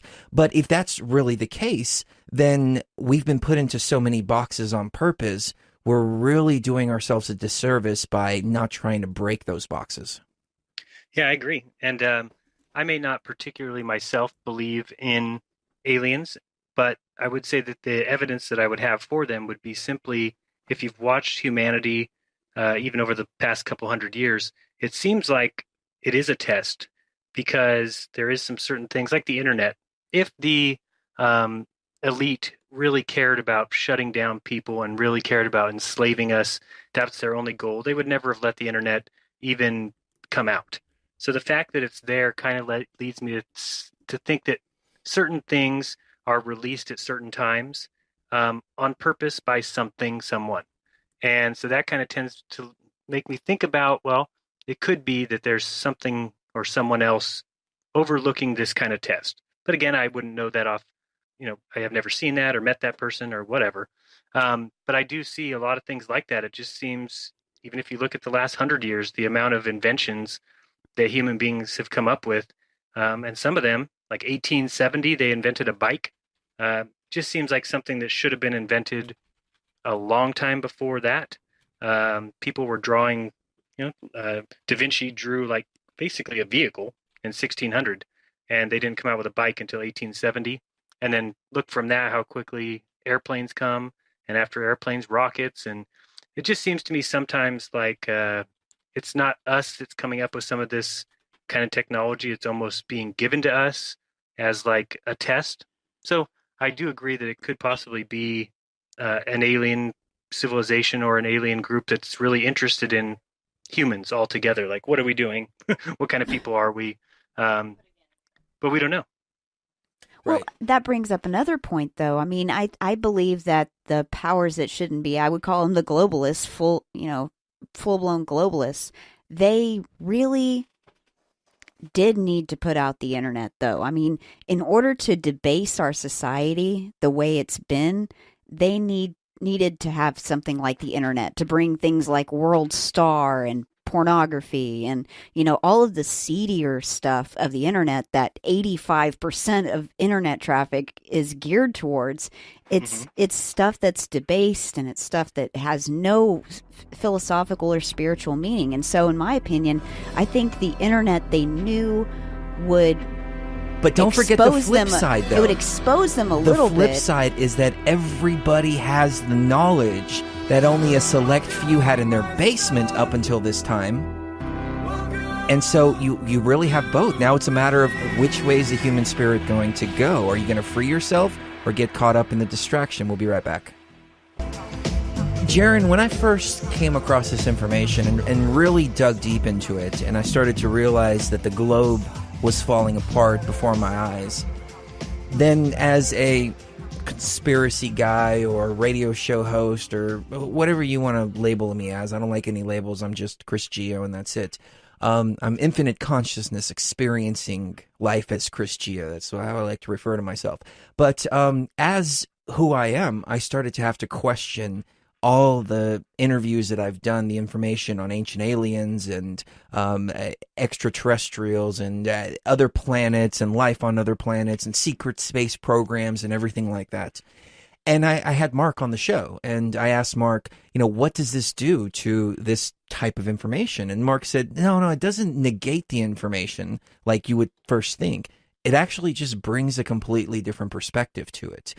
You mentioned a creator or creating force, and maybe these extraterrestrials that people are reporting are really not from another planet per se, but they're from outside of the dome, and they're the watchers and the caretakers of the dome. And the dome is starting to fall apart, and there's a lot of technical problems going on right now with the dome. People are starting to realize it. The consciousness is expanding, but I've started to see things from a completely different perspective rather than negate a lot of the other stuff. What's your thoughts on that? Yeah, no, I totally agree. When I say things like I don't believe in aliens because I haven't seen them, that's, the truth from my perspective and in my sight. I've never seen them. And so what Sharee was saying a little bit ago about the internet being a disconnection piece, I do see that. I do see that if it was let out, because info doesn't do anything to help us. It doesn't matter if every person in the world knew tomorrow exactly what the elite was doing to enslave us. If nobody did anything about it, you're still in the same place that you were. And I think that's they almost got to the point where they realized people were becoming complacent and allowing us to do whatever we want. I'm sure you guys have seen, they put it in front of our face. Every commercial, every logo, everything you can imagine is all about the globe. It's the globe. It's the triangle. It's everything they can do to get their little symbols out there, their numbers, their triangles, their pyramids on the dollar bill. They just put it out there right in your face because they simply don't think you're going to do anything about it. But I think that it's all about disconnection. That as much as people have been taught that social media is a connection, what it is it's the opposite. It really disconnects you from that kind of spirit that you have with someone else. A good way to look at it is, you have people nowadays that are doing these cyberbullying things where they'll, call somebody fat or they'll shame them on Instagram. And these people will end up committing suicide or other things like that, where if there wasn't the ability to text somebody or send them an email, some of these things simply wouldn't happen because when you're standing in somebody's face, you know exactly how they feel when you call them fat or when you call them ugly. You can see the hurt that you're causing, and that really should be the connection that we all feel with each other, that we really are all one. And by them introducing these little bits of media and these little bits of electronics and things like that that disconnect us from the actual spirit, to where you can sit at home and call somebody fat all you want through text message, you will never understand the damage you're doing to that person on the other side. So I look at the internet as being, that's the reason I think they came out with it, is it's just a simple way to allow people to even talk about things more fantastically than before. Like aliens now, there's a million sites out there talking about aliens. That's something that they want. The more you think of aliens, the more you think of the universe, the more you think of other planets, the more you think of star system and not what your government's doing. And so that's what I think it's all about, is they don't want us to ever think about unity and truth and connectedness and those kind of things that really can make a difference in our lives. They want you to think about things that will make no difference in your life. If there is a different alien group on the Pleiades, it makes no difference to you, makes no impact on your life. But they want you to think about that because they don't want you thinking about knocking them off their perch.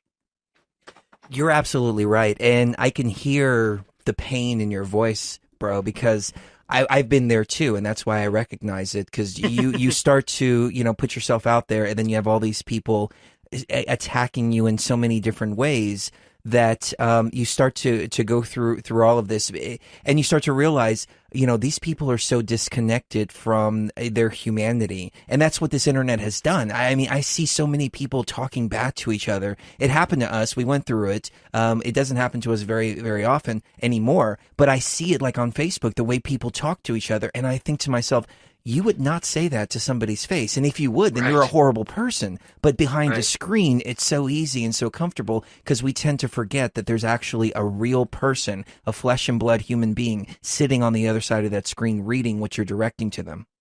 Right. And you can see that in everyday life. I mean, I guarantee you people did not treat each other the way they do now, 50 years ago or 100 years ago, simply because you saw the real pain you were causing that person. Whereas now, yeah, you can be a keyboard warrior and call people terrible names and say terrible things. I've got comments saying, "Oh, your mom and dad were brother and sister," and things like that are just terrible things you would not say to somebody. But you're right. I'm learning to kind of brush it off, but it also shows me the kind of world that we live in. And that's why I've kind of changed my focus to more getting the information out, not arguing with those that want to live in that world. If people want to live there, they can go ahead and live on the ball that's flying through space at 66,000 miles per hour. And I'm trying to find people who care more about unity and who want to understand who we really are and where we really live. That is what it's about, for sure. And I think people are starting to realize, though, because either that or we're just resonating at this higher frequency that we don't attract those kind of people anymore. Because I do see it a little bit on Facebook, people talking really bad to each other. But for the most part, people are starting to get along. People are starting to unite. People are starting to realize that they need to treat each other with respect. Even though they have opposing views, it's still okay. I always say that just because your puzzle piece is different from mine, it doesn't mean that we can't make them fit. Or maybe there'll be another puzzle piece that comes in and we all connect it and get the big picture. But I'm always wary of the people who say that they have the truth and that they have the definitive information, because nobody does. That's the thing. We all have to work together, Right. and we all have to put our heads together for sure. That's why I think. Oh, go ahead. Well, science. Just the whole thing about science. People say, "Oh, how can you not love science?" I say, "No, I love practical science. I love the application of the scientific method. The problem with it is that when they teach it as truth, there's a problem. When the whole idea of science is the everlasting growth towards truth. It just means you're going to find something tomorrow that may be different than what you believe today, and that alone is a great concept. But when you teach it in school and give a test on, answer the correct answer for A, B, C, it's like that's not what science should be. It should be about debate and testing and experimentation and researching the things that we quote unquote believe. And what happened was science created a very much of a little unity where they said, we're about science, which means God can't exist, which means nothing out of the natural order can exist.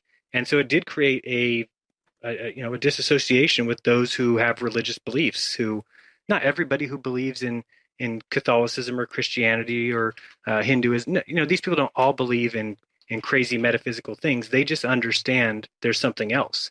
And for science to just shun that, in my mind, is a travesty. They're really leaving out that extra bit that makes us human, Right. Absolutely. We're coming up to the end of the hour. Can we keep you for hour number 3, even if it's just for a little bit? Sure. Sounds great. Excellent. Awesome. We have some listener questions I want to get to, and also I want to talk more about the concept of the creator, of God. Everybody has a different concept, of course. Religion, I would say, is completely and totally wrong, but that doesn't necessarily negate the fact that there is a creating force. And I think I watch a lot of the atheist videos on YouTube, and some of them, like Dark Matter 2525. I don't know if you ever checked out his channel. Oh, yeah, but I have. He's Little cartoons. hilarious, man. Yeah, it's very funny. But he stops at the point and says, no, there's no creator because religion is BS. I would say, no, that's not the case at all. Before we go, though, Jaron, what are the websites, one more time, for the audience on GCN that we're about to leave? Yeah, it's jeranism.com, jeranism.com.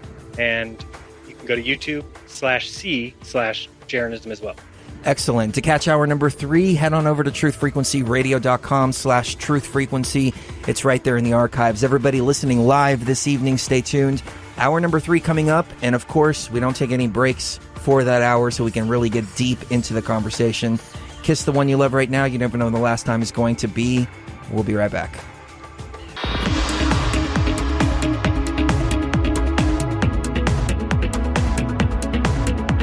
People in the people in the chat room are commenting on the letter by listeners segment that we do. Ladies and gentlemen, we really need more hate mail to read on the letter from listeners segment. So please, if you can send them our way, that would be great. Please. And it just goes to show how the frequency shifted, because I remember we used to get hate mail and go, no. And now we're like, yes, there's more hate mail. Yay! We can do more letters from listeners segment. And they're all real, I assure you. Yep. Every single one. That's why we only have like 12 or 13 of them in rotation, because they're real and we're waiting for more. So we're always open to more hate mail. So thank you very much for that. We've got Jaron on with us, hour number 3, where we can let our hair down and really get into it commercial free, or I should say break free. break for you because we're not doing the commercial spots anymore. So, Jaron, let me go to a couple of questions from the chat. Common Sense, who is one of our regular listeners, he asked me this before and I didn't know how to answer. Meteors, how do we explain meteors in a flat Earth model? And I just thought of the Truman Show, lights falling from the sky. I mean, there's something obviously falling from up there, pieces of ice up in the upper atmosphere or something. But your thoughts on meteors? Yeah, I can't say that I really know offhand. I just know that they are composed of things that are on Earth. I mean, it's not like a meteor has come in and brought us some new mineral or some new item that we've added to the table of elements. So I definitely think they're either Earth-based. And from that, I probably wouldn't even fully believe in it if it wasn't for my wife having seen one. The one that landed in San Jose, California, it's got to be 2 years ago now. She was actually driving home and saw it in the sky as it was coming. So I don't know if I would, I wouldn't be surprised, to tell you the truth, if NASA goes up high and shoots them down to Earth, because all that does is makes people continue to think about space. Gets people like the person who asked that question to think, well, it can't possibly be flat. It can't possibly be not in outer space because meteors happen. So all those little things, it's like you said, they don't mean that they don't exist. It just gives you a different perspective of those items. And I start to think, well, they could just be really wanting people to never stop thinking that they're on a spinning ball in space. Right. I notice, and it's not this listener I'm talking about, but I notice anybody who's a debunker or something like that, they'll start asking similar questions, and if you can't answer one of them, they go, aha, you're completely and totally wrong. It's very cherry picking the information, completely discounting everything else. And they'll find the smallest and most minuscule thing that you just simply can't explain, as if you're supposed to be an encyclopedia on everything and be able to explain everything. But really, in my opinion, the idea of flat Earth research is not necessarily to prove that the Earth is flat, but rather to disprove the globe model. I mean, that's not the intention, of course, but that's where it leads you when you start to research it. Yeah, I think that if everyone was so sure of it, then they would get out and test things themselves, because all it would do is prove what they already believe. And you don't see any of that. We haven't seen any videos of people coming out saying, here's the proof for the globe. They just go back to those same things we were all taught or told in school. Or you still have people saying, well, toilet water goes down in the northern hemisphere differently than it goes down in the southern, which isn't true. They've been told that. I was told that, but when you do the research, you realize water goes down the way you send it down. Not has nothing to do with where you're at. And then there is some things, there is a video that somebody fills up a huge pool and watch how it drains. And yeah, well, slightly it might go down a tube differently than it would in the north, simply because on a flat Earth, the same thing would happen. If the moon and sun are going a certain direction, that's going to cause things to happen differently in each of those locations. But no, I see the same thing. They don't understand that. I personally think this happened about 400 years ago when they decided to tell this big lie. And so you've had 400 years of the smartest scientists in the world helping them, and mathematicians, helping them construct for us a false reality. And so you talked about it just being February of this year that people started to wake up to this. Well, believe me, in 6 months, there's no way we would ever be as close as they want us to, and describe everything. How does the moon work? How does the sun work? How does, it's like, well, how does it work in your world? You just apply the word gravity to it and say, well, the sun stays up because of gravity. The moon is up there because of gravity. And we just don't have a word like that because we're trying to prove reality, not make-believe forces that hold me to the earth, but also hold the, 100 billion pound ocean to the earth. Right. We're supposed to, at least this is the way that I understand gravity. The spinning of the earth causes things to stick to it. But if you're on a what are those spinning things? The little merry-go-round. Yeah, merry-go-round. Yeah, if you're on a merry-go-round, no, the little things that kids spin around on. You know what I'm talking about? A carousel. No, thing. Yeah, it's like Kinda a little like a carousel mini one, that and you spin them really, really, really fast, and you hold on tight and try not to fall off. Right. Yeah, if you're on one of those, then you're actually going the opposite way from the spinning, not towards the spinning. Have you guys ever been on the Gravitron? Yes. At at little circuses, or they have them at fairs, things like that. that thing just pushes you to the outside. Right. So I guess we're supposed to believe in the opposite force. And still, if you look at all the things that are in this world, everything has an equal and opposite force.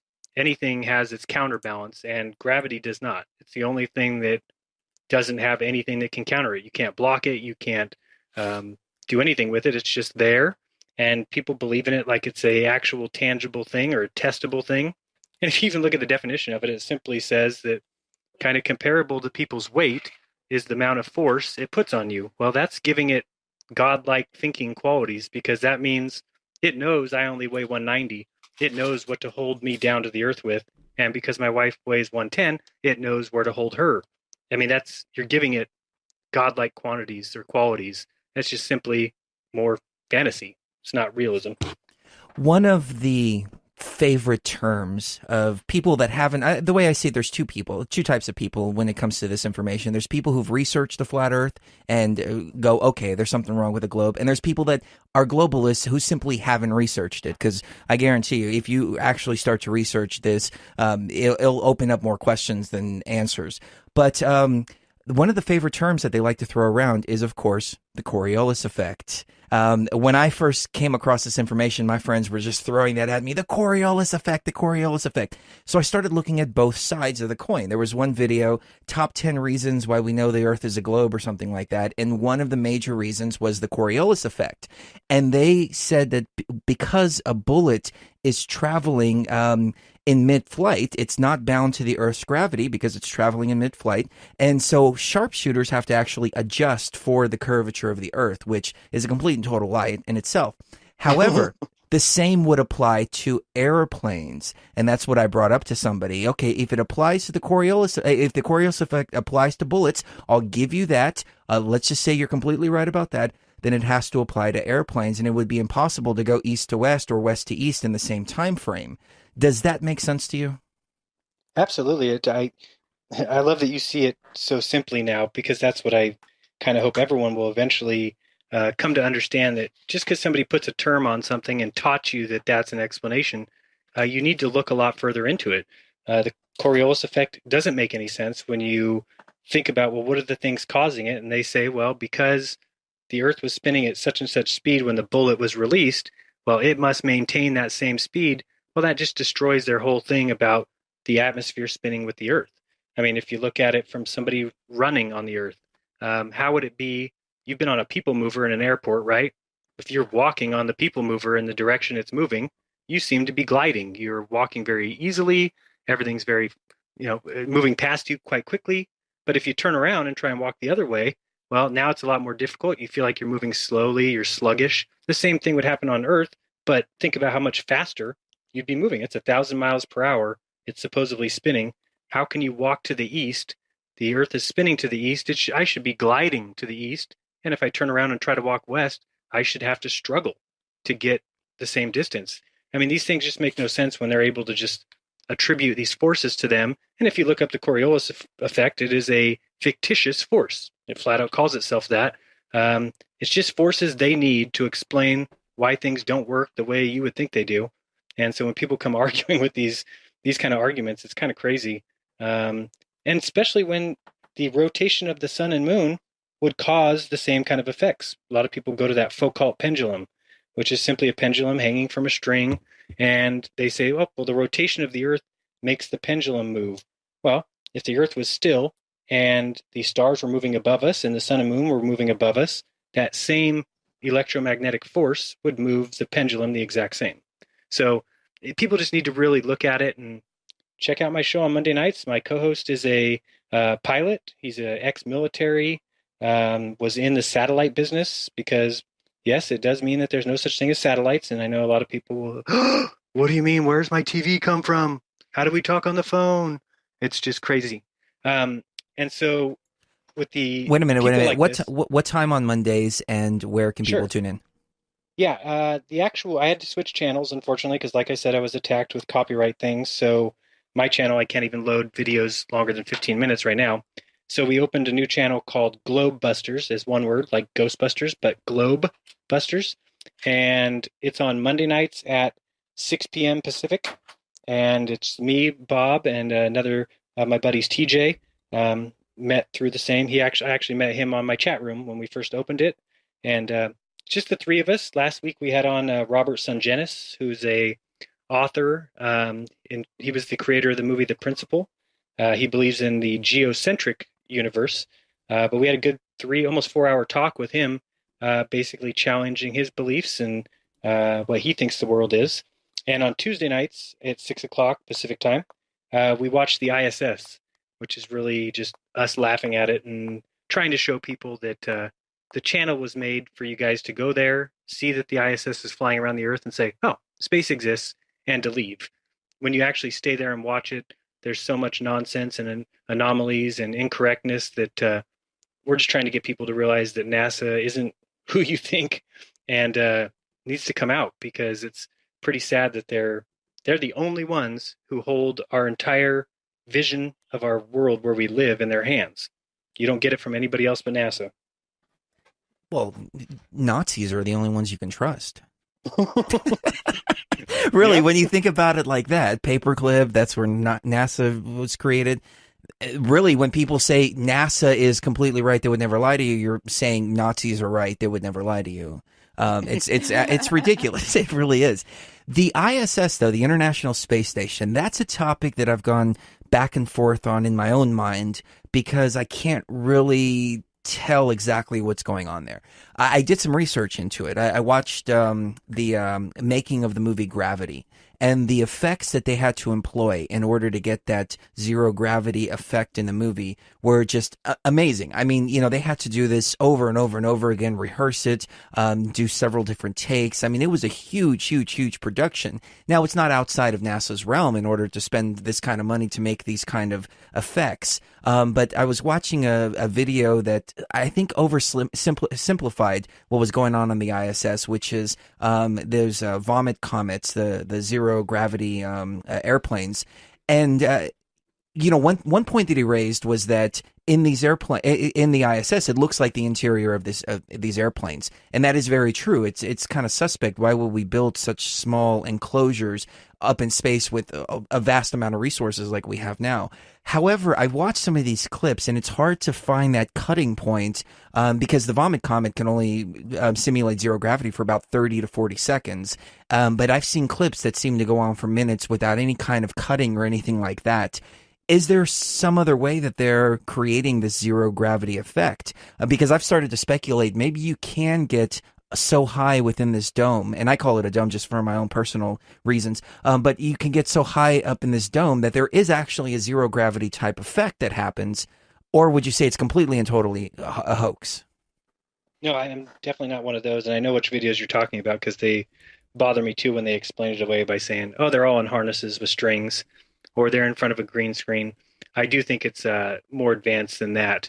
I also think some of the pictures that they take from above are clearly real and taken from above. So I'm in the same kind of boat as you that it would not surprise me if they are 100,000 or 200,000 feet high in some sort of I guess you call it a spaceship, whatever, or a plane that's basically going around taking pictures. Now, as far as people being inside of that, I'm unsure if they're doing that back on Earth with, like you said, advanced technology, or I think it could possibly be, and this is something I need to look further into, but I think it has a lot to do with magnetics. I really think if those people sometimes appear to be wearing thick clothing, and a lot of people have just chalked that right up to they're wearing harnesses. I don't think you could kind of swim through the station as they do on harnesses. I don't think it never looks like there's a kink in the chain or so I think that possibly they're wearing imagine the entire ISS, so that plane-like body is a negative charged magnet, and they're wearing a vest of the positive charge. So they are suspended in floating inside the ISS, but it's just all magnetics. That's why they're able to do like somersaults, and it's upsetting because all those people know that they're lying through their teeth. And but there's people in the world who I don't think like you and I and Sharee. That's for sure. The astronauts, after coming back from the moon landing, they went into seclusion. They didn't do any interviews. They seemed to be very depressed. Even to this day, they're very, very secretive about what happened.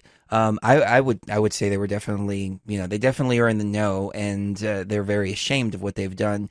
And I would even go so far as to say some of the astronauts that are supposedly in the ISS right now, they're feeling the same thing. And I think so too. yeah, they're going to go through that mass depression. It's how can you pull the wool over the whole world's eyes like that?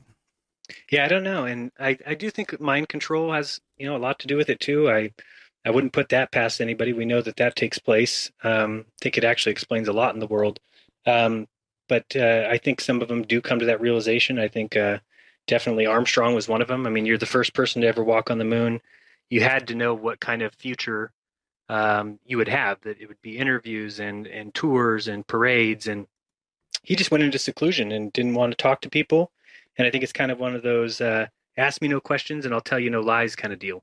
He just felt that that was the best way. Now, on the other hand, you have Buzz Aldrin who just drinks and runs around yelling Mars. So, but it is funny if you ever hear them ask him, should we go to the moon? He says, no, don't go to the moon, go to Mars. Well, let's talk about also some of the accidents that have occurred in quote unquote space travel. I mean, I know the Challenger thing was upon takeoff, so that one doesn't really count anyway. But the other one, oh my gosh, it just slipped my mind the name of it. Columbia. The Columbia. I remember when that happened, and it actually woke me up because I heard a sonic boom. I lived in East Texas at the time. I heard a sonic boom, and the windows started rattling really bad, like we were having an earthquake or something. Mm. And I turned on the TV and I saw, what looked to be, that falling. And my father-in-law at the time actually was the lead investigator for that whole deal, and he said it was super secretive, and that he couldn't even talk about anything regarding this, and that there was a lot of nuclear material that had been spread or something like that, and so that's why they had to keep it so secret. And I was like, okay, so with this new information, with the flat Earth theory, what is your take on this accident? Like, what exactly happened? Did anything happen at all? Well, I think with the space program, they need to make it look very dangerous, and that's because then you don't go try it. They don't want you to go build a rocket and try and fly to space. So they have to make it seem like it's very dangerous and people can die, and that when they die, we'll just move on and keep exploring space. And if you've ever looked into the one that took off, the Challenger, a lot of those people are probably still alive, and they don't even care to change their names. You get people who look identical to the person. They show up 20 years after and have jobs and just go about their lives. And I don't think that anybody died in the Columbia. And the Challenger one, the one that you heard the sonic boom, I also don't think anybody died or anybody was coming back from space. But I think that those kind of things are just staged events. A sonic boom would not be hard for them to create. They know very well that they can't just say it came back and crashed without everybody saying, well, I didn't hear anything or we didn't. So they're smart enough to make the sonic boom and then have a plane drop a bunch of debris. Or were they trying to launch something up there, like you said, with Fishbowl? And there's plenty of videos on that on YouTube. You could just look up Operation Fishbowl and watch as the United States shoots so-called nuclear weapons up towards the sky.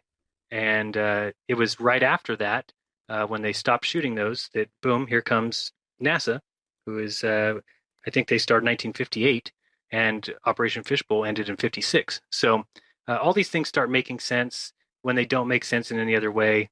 Look at Antarctica, right? The fact that there's no land on this earth that somebody's got to and just said, no, we're not going to let anybody claim this. It's everybody's land. You can all come here and do science, and that's what we're supposed to believe with Antarctica. And if you think you can go there, I challenge you to try. A lot of people say it's easy, just go get a plane ticket. I tried to sign up for a little trip day before yesterday, and it's about $23,000 a person. And you're very compartmentalized. You'll have to go down there in a very specific airline, and they'll drop you off at a very specific place, and you can kind of hang around there, and they'll take you on a few little walking tours, and that's it. You will not get to go to Antarctica, and you can't go there and explore or try and go deep into the the land. So it's not at all what they tell you.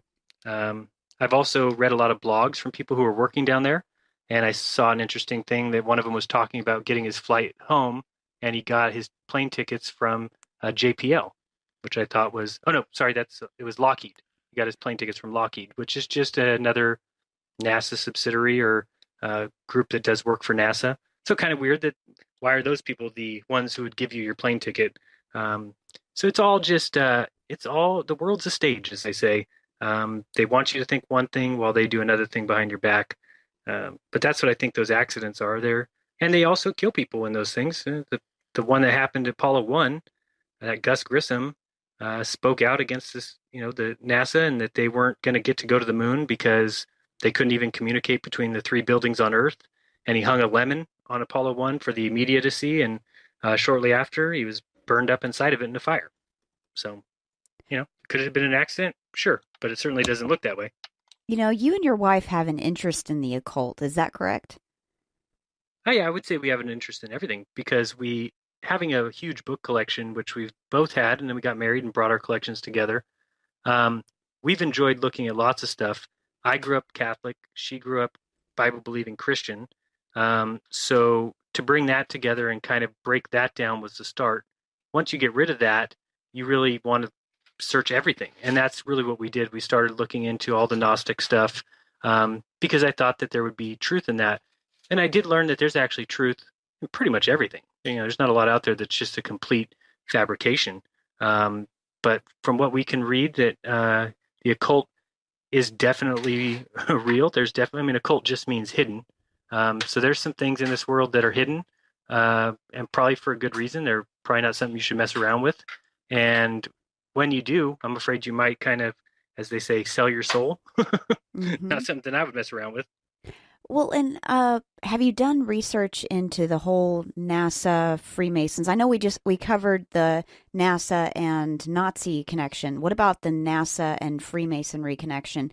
And if there's a connection there, do you think that the Apollo 1 death was a ritualistic kind of sacrifice? Yeah, I think so. Oh yeah, the connection to Freemasonry is huge. In fact, Freemasonry is kind of it's an easy thing to say, kind of like a cop-out, but it really, if you did research into it, just everything that they show in their symbolism is basically the flat earth truth. Think about the checkerboard floor. What a checkerboard floor does is, if you've ever looked at it, it appears to drop in the distance. And if you look at their pictures, what they're showing you is that the perspective view, which is the same thing you see when you stand at the ocean. Because of your perspective, it's going to look like it drops in the distance. And they always show the two pillars, and on top of both pillars, there's the celestial sphere and then the earth. Look at their tools, right? And they talk about circling the square or squaring the circle. It's simply they're the builders. The Masons. They know they don't build with a curve. Nobody does land surveying taking curve into effect. Nobody builds a bridge taking curve into effect. Nobody builds a tunnel. These things are just all right out in the open. But because people were taught that the Earth's a ball, they'll fight you over it when it simply is not reality. It doesn't fit into what we all do every single day. And that's what I've had 5 or 6 emails from people in the satellite business that say, including my co-host, who say, you know what, we just never even thought about it. We aim microwave dishes across the Earth at 60 miles, and they have to be matched up perfectly with each other to transmit that signal. Well, at 60 miles, your curvature is about 3,000 feet. So how are those two satellites even talking to each other? It makes no sense. But this goes on all over the world. And if you listen to Mark Sargent's show, I think it was last week, he had another military guy on who said the same thing, that basically the Earth has to be flat based on the tools that we use. Look at radar. Radar only works with a flat Earth. They're sending radio signals back before there were satellites, and they were stretching from Virginia to Hawaii with no problem. So just it goes into everything. Look into 9/11, and they had to bring down those buildings because the higher you are with an antenna, the further you can communicate and intercept conversations. And that building was basically built to go down. And then they built a new one, and now it's got an even taller antenna on the top, so they can talk further and hear more. And If you look into all these things, it just all ties together with the Earth is flat. I mean, it's just kind of that minute that you realize like water can't curve. Look at a glass of water. The water on the top is perfectly level. Look at a pool, perfectly level. Yeah, it could be tilted one way. You can tilt a bucket of water and it will not be straight across, but the top will be level. So how do you have an ocean like the Pacific Ocean between California and Hawaii that has curvature, which it needs to have to live on a ball? There's no curve there. It's a flat body of water. You fly in a plane, you fly right across. You don't go over a ball or you don't go downhill. And if you did, well, then there'd be a plane coming back from Hawaii that would have to fly uphill. And they'll explain that away by saying, no, no, no. In their perspective, they're going downhill. And in your perspective, you're going downhill. And that's when I just laugh and go back to that. Well, I live in reality. I'm sure you guys have you heard them talk about there's no up and down in space? Oh, yeah. Yeah. Yeah. Well, it's like, where do we live? We don't live in space. We live in reality. And in reality, there's an up and down. If you turn yourself upside down, blood will rush to your head. You'll get a headache and you can't be there for very long. Yet they tell you there's no up and down in space. It's like, well, great for space. We don't live in space. We live on the Earth. And so how can I be upside down versus somebody else's right side up? All those things are just metaphysical. They're fantasy. They're fiction. It's fiction. It's a storybook.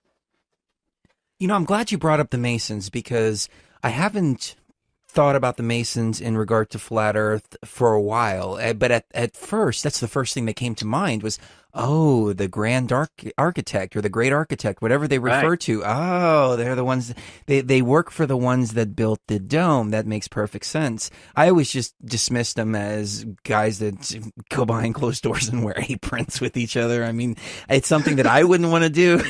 Me neither. It seems kind of, you know what I mean? Mm-hmm. Weird. It just, I'd rather be behind closed doors with women wearing aprons than Chris, Oh, come on. Like, you didn't know that was true. And wearing aprons really. and play house. I don't mind them wearing. I don't mind them being there. Just wearing aprons. That's a little misogynistic. Anyway, I'm just kidding. Okay. No, I think that I mean, even if you look at who started this country, is they were Masons. But I do think that it is wrong to kind of put that blanket statement. If I did that, I didn't mean to. If you're a low-level Mason, you don't know these things. It looks like a fraternity. It looks like a boys' club. It looks like you have a secret handshake and you've got a secret password. And I think at a certain level, once you've kind of moved through the steps, from what I've heard, they'll put out some challenges to you. And depending on which way you respond to them, kind of lets them separate, as you would, the men from the boys, because they want people that will go to fight for who they believe in or who they are worshiping. And a lot of people don't fall into that category. So it's just a way for them to kind of sift through people, find out what their real beliefs are and how far they're willing to go to bat for you. And it is at the very top, kind of a destructive group that's been around for a long time. It's integrated into everything, obviously into our schools. They've always kind of had that middle point too, where they're able to be the middleman between the governments and the church. If you notice, those are kind of the big rich people that are out there, and the Masons kind of get the middle of that.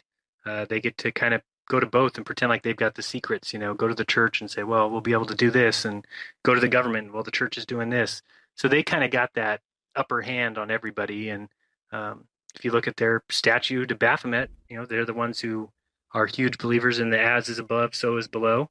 It's kind of the have your hand in this and your hand in that. And that's the way the world works. If you look at the owners of the banks, the reason they make all the money is because they know that as long as you back both groups in the war, you automatically win, right? I mean, so they've just kind of always known that if you have your hand in everything, you basically get to win every time. And the winners write history. So also our history doesn't surprise me. Right. No, you're absolutely right about that. What do the ancients say about the construct that we live in? Because I'm kind of confused as far as that goes. There's one line of thinking that they believed it was flat up until Christopher Columbus's day when he proved it was a globe. I think that's total nonsense. But then I've also heard that people always believe that it was a globe And then flat earth, or calling somebody a flat earther, was more of a derogatory term than anything else. But then when you really go into the ancient texts, especially spiritual texts, as Rob Skiba has done, you realize that no, the ancients really spoke very heavily about the shape of the earth, that it was flat, the four corners of the earth, et cetera, et cetera. So what would you say was the general consensus 5,000 years ago, 10,000 years ago, maybe even beyond that? Hmm. Yeah, I think that those people knew more truth than we do. Obviously, they weren't in the business of fooling everyone. So the Bible was written as a flat earth book. I don't think there's anybody that can deny that. There's no word sphere, there's no word globe. It says God sits above the circle of the earth, which the flat earth is a circle. And so I think that's true. But I do think it is true also that 200 BC, 300 BC, right around then, the general belief became that the earth was a sphere. And that's not something that I actually can even say anything bad about, because if I lived then, I would have thought the same thing. When you look at the world and you see that boats disappear beyond what looks like the edge, and it happens in all four directions from you, there's really nothing else you can imagine coming up with. You're going to take that and say, it looks like we're on a ball. And then when you walk in certain directions and the stars change, versus if you're in the north or the south, again, you're going to come to the conclusion that we're on a ball. And so I think from 200 BC until, even Columbus sailing, I think it was believed it was a ball, maybe not known, which it never was known. It never was discovered or proven, that's for sure. Even Magellan, who went around the Earth, it's the same thing if you go on a flat Earth. You just start in, let's say you started in California, you would just go around the Earth this way, kind of like a pizza, drawing it in my mind here. Like a pizza, you would go around the North Pole, which is in the center, and you could end up back in New York. That's what they meant by circumnavigate. One thing you can look up, if the Earth was a ball, then somebody would have circumnavigated by now north to south, which has never happened.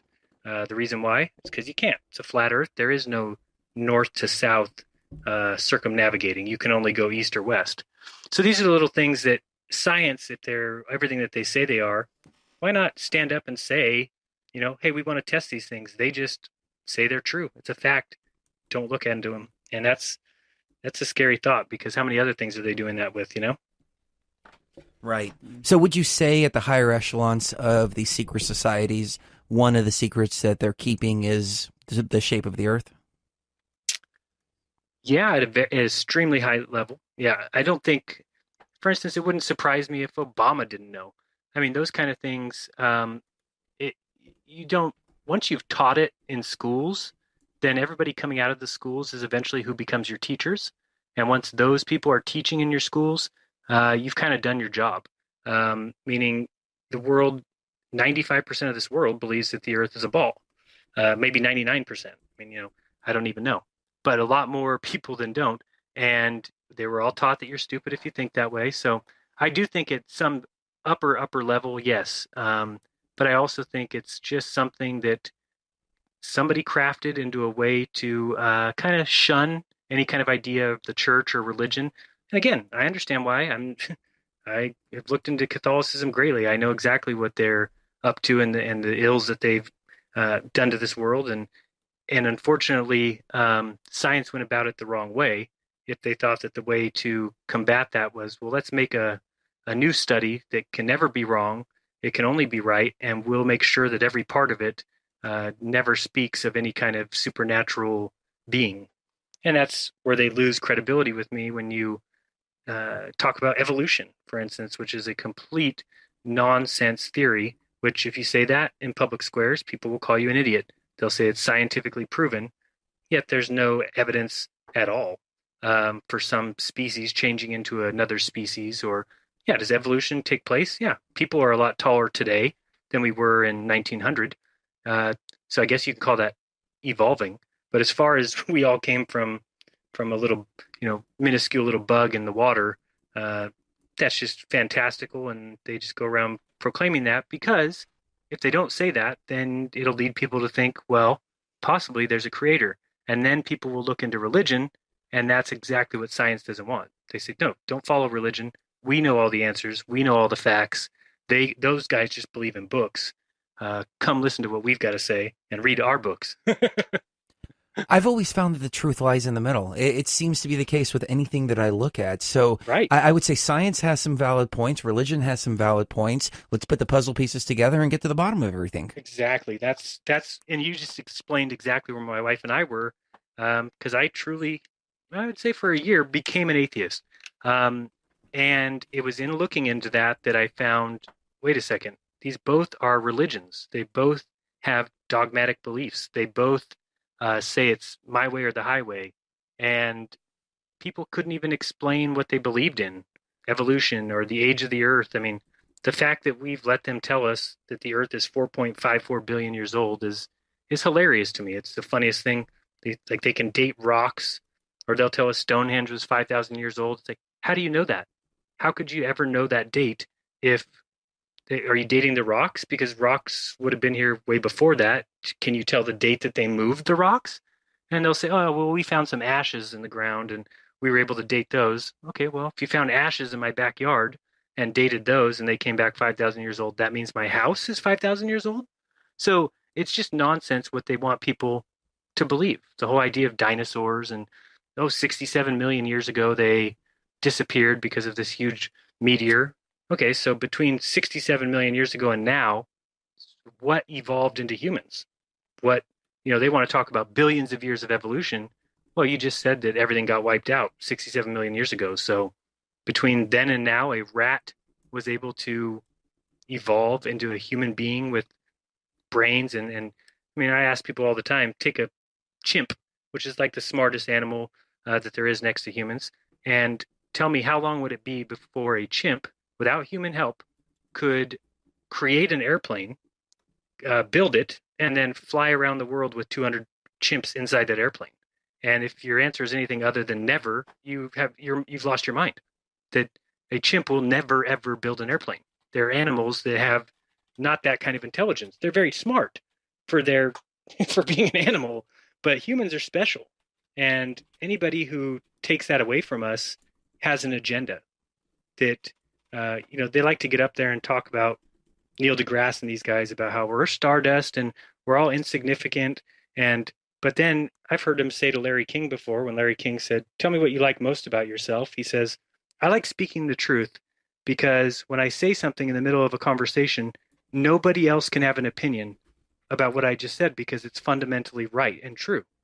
And I'm like, does he realize what he's doing by saying that? I mean, science is the opposite of that. It's about discussion, and nobody has the right to speak and then it be so true that all of us can't have an opinion on that. And it's just so weird that they come across that way and then tell other people, if you think this universe was created for you, oh, you're being selfish and pompous. And it's just all they want to do is make sure that everything that we believe in is out of their mouths. And to me, that's definitely an agenda. And just look into who gives them the money to do their tests, who gives them money to do research. And those are the people you got to please, I have to disagree with you on evolution, though. I mean, if you read the YouTube comments, you can clearly see that pigs started to talk. That's true. There's one debunker. I don't know what his name is, but he's always on your ass. And all I hear when I watch his videos, that's it. Oh, That's all I hear. Rhetoric? Yes, that's the one. Wow. I'm Yeah, like, wow. I thought the channel was called Summer's Eve or something like that. Ooh. I'm writing that one down. Feel free to take that one. Definitely. I try not to. I mean, my whole goal has always been I don't want to Acknowledge. Yeah. name. Yeah. I don't even mind acknowledging him because I actually, if people go over there and watch that and say, oh no, this guy's right and Jaren's wrong, I don't care. That's up to them. And again, I give people permission to believe whatever you want. Please, I don't want you telling me what to believe. But I also think it's part of the growth of a human being that they need to find the truth. You can't tell somebody the truth. You can't. If somebody would have came to me and said, Jaren, the earth is flat and you better believe it, 2 years ago, I would have laughed at them. And it was something I needed to come to. And yeah, I came to it on my own, but Mark helped and some other people helped. But I think by putting the information out there, that's my hope. People hear it. I don't care if they say, oh, you're an idiot to start with. Just go look into it. I even tell people all the time, like, if you're afraid to bring it up, drop my link in a a Facebook post and say, this idiot thinks the earth is flat. I said, I don't care, because what you're doing there is somebody's going to say, oh, he thinks the earth is flat. They're going to click on it, and hopefully something I say makes them kind of say, wait a second. And I've actually had tons of emails from people who said, I watched one of your videos, laughed at you, thought you were a fool, and then all day the next day thought about, I want to watch another one of that guy's videos because he was funny and he's an idiot. And then they went home and watched another one, and 2 or 3 days later, they were emailing me and saying, the earth is flat. So I know it's working, and I certainly have no agenda as far as I wouldn't even care. I don't care if the earth is flat or a ball. If it's a ball, somebody would prove it to us. And the fact that we've all believed it for 400 years and there is no proof.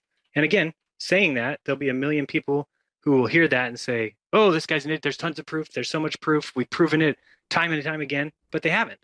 Simple facts are there is no proof. In fact, relativity says that no matter where you're at, you can look at things from that perspective, saying, yeah, you can look at it, just like Sharee said, that you can look at the earth and take it in a geocentric frame and say, no, everything moves around us.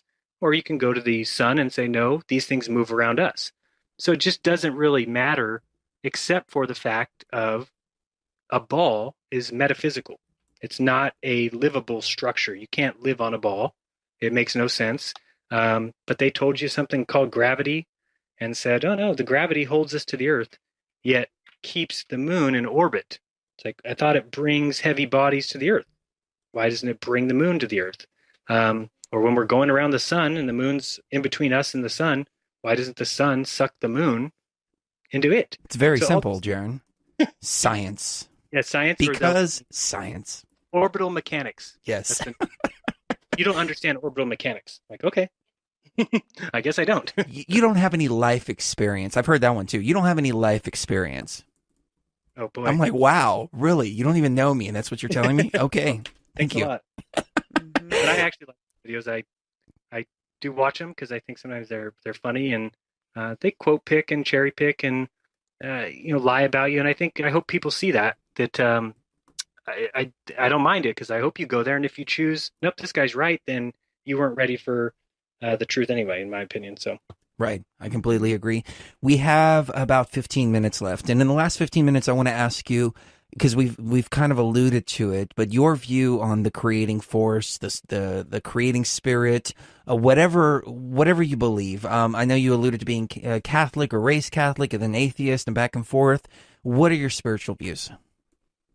If you don't mind getting into them. No, I never mind. I know some people, if I say too much about it, people just say like, oh, stay away from that, because I know it's one of those touchy subjects. But I don't know about you guys. When I grew up, my parents told me, when I would ask them, who are you going to vote for president, they would say, shh, you don't ask people who they're going to vote for or about religion.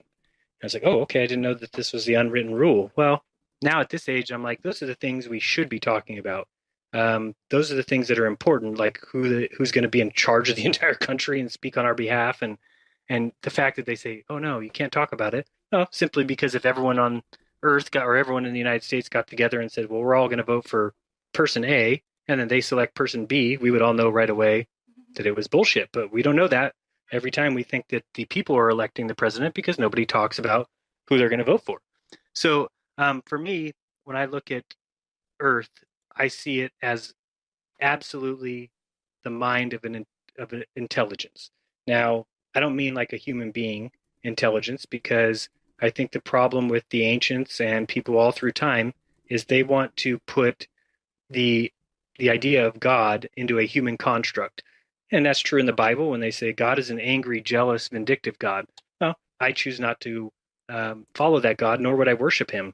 I wouldn't worship any God that sent people to a hell or allowed the devil to run around and cause havoc while he sat up in a lazy boy.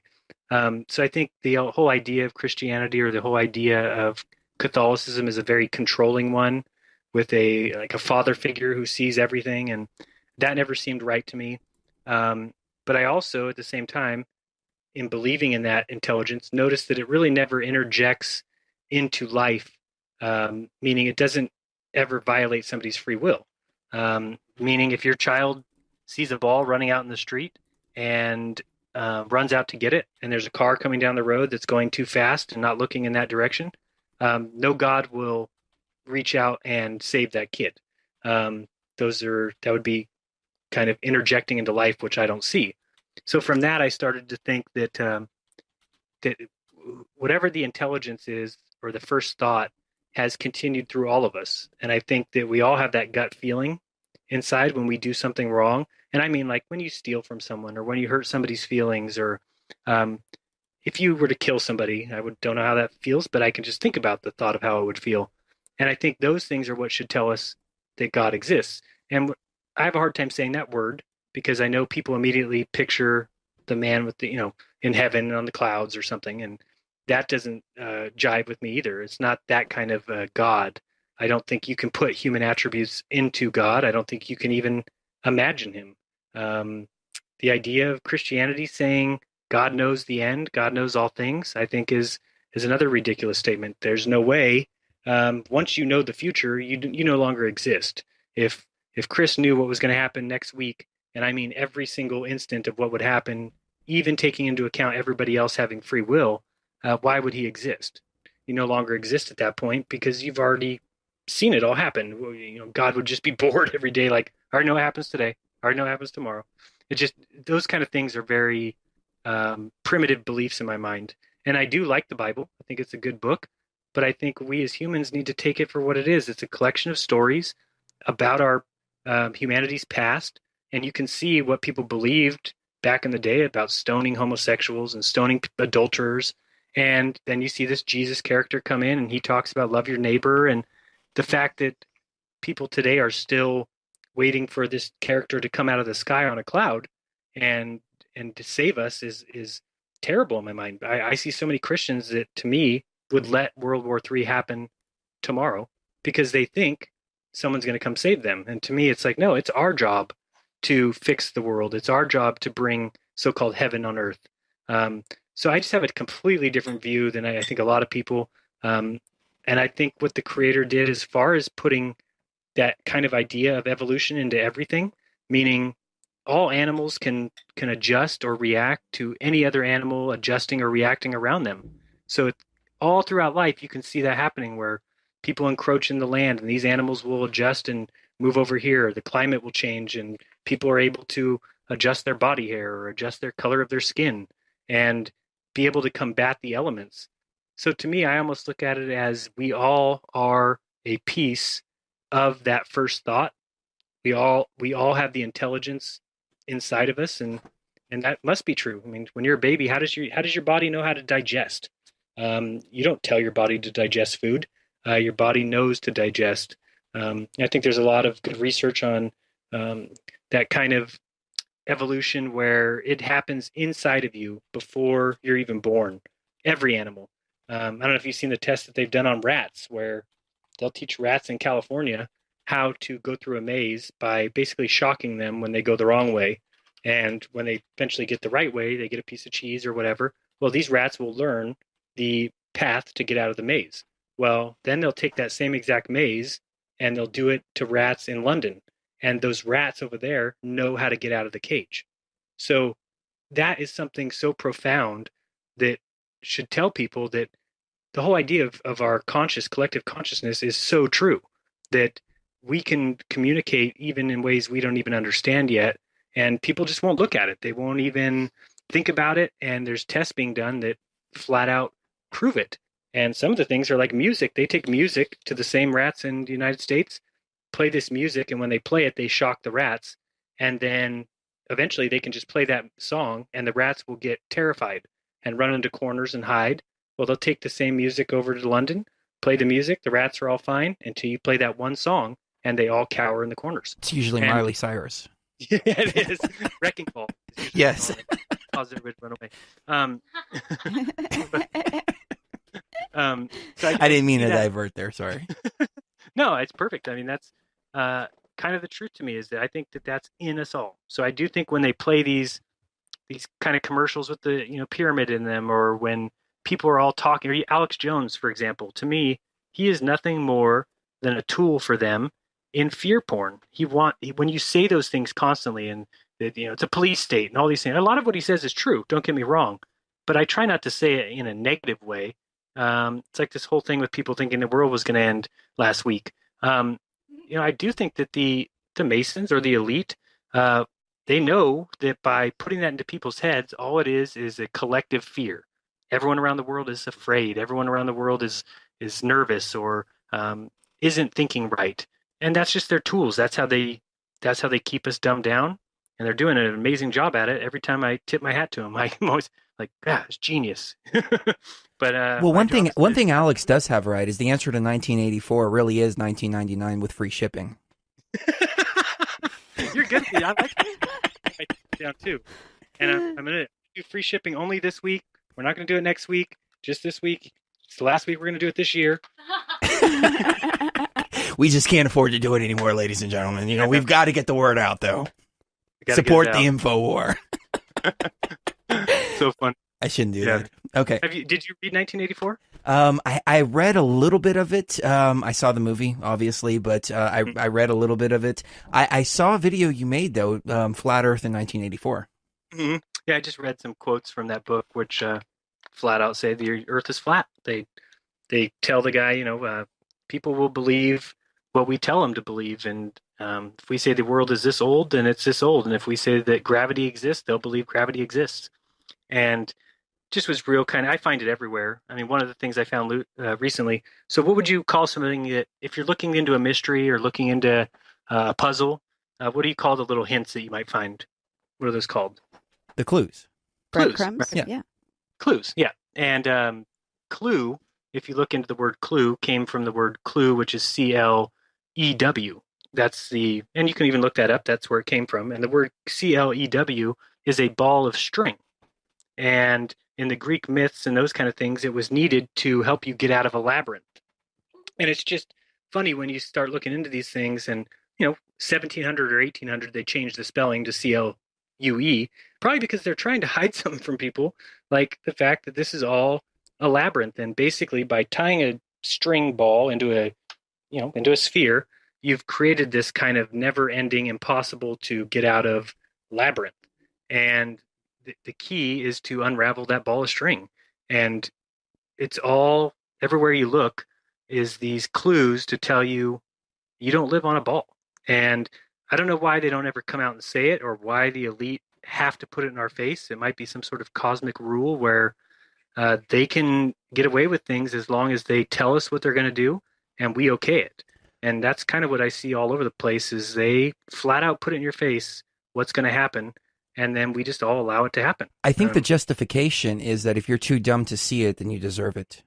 I agree with you. I don't know how that can be the rule, and maybe they just think it is, but they certainly do it all the time. They put it right out in your face. They don't even try and hide it. I mean, if you're really going to try and fool somebody, Chris, if you and I were to get together and say, we got to fool your wife, everything we did would be about hiding whatever we were going to do.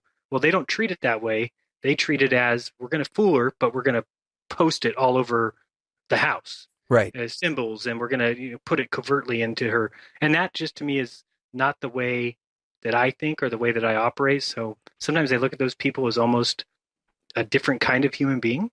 But I know that they exist, so it's not as easy for me just to say, oh, forget them. They're out there. There's some evil people in this world that do some evil things. So it's just a matter of, I think, it's a game of numbers. I know that there's more good people on the earth than there is bad, by far. Jaron, I don't mean to cut you off. We've got about a minute left. I've got to say, this has been awesome. I've been wanting to have you on for a long time, and I'm so glad we were able to connect. A fantastic interview. Anything you'd like to leave the audience with, and give them the websites one more time, please. Yeah. No, I appreciate you guys having me on. I do like the station and the shows you guys have on. So thanks for doing this and making it ad-free and all that cool stuff. Not a lot of places people can get good news nowadays. Again, it's just jeranism.com or youtube.com/jeranism.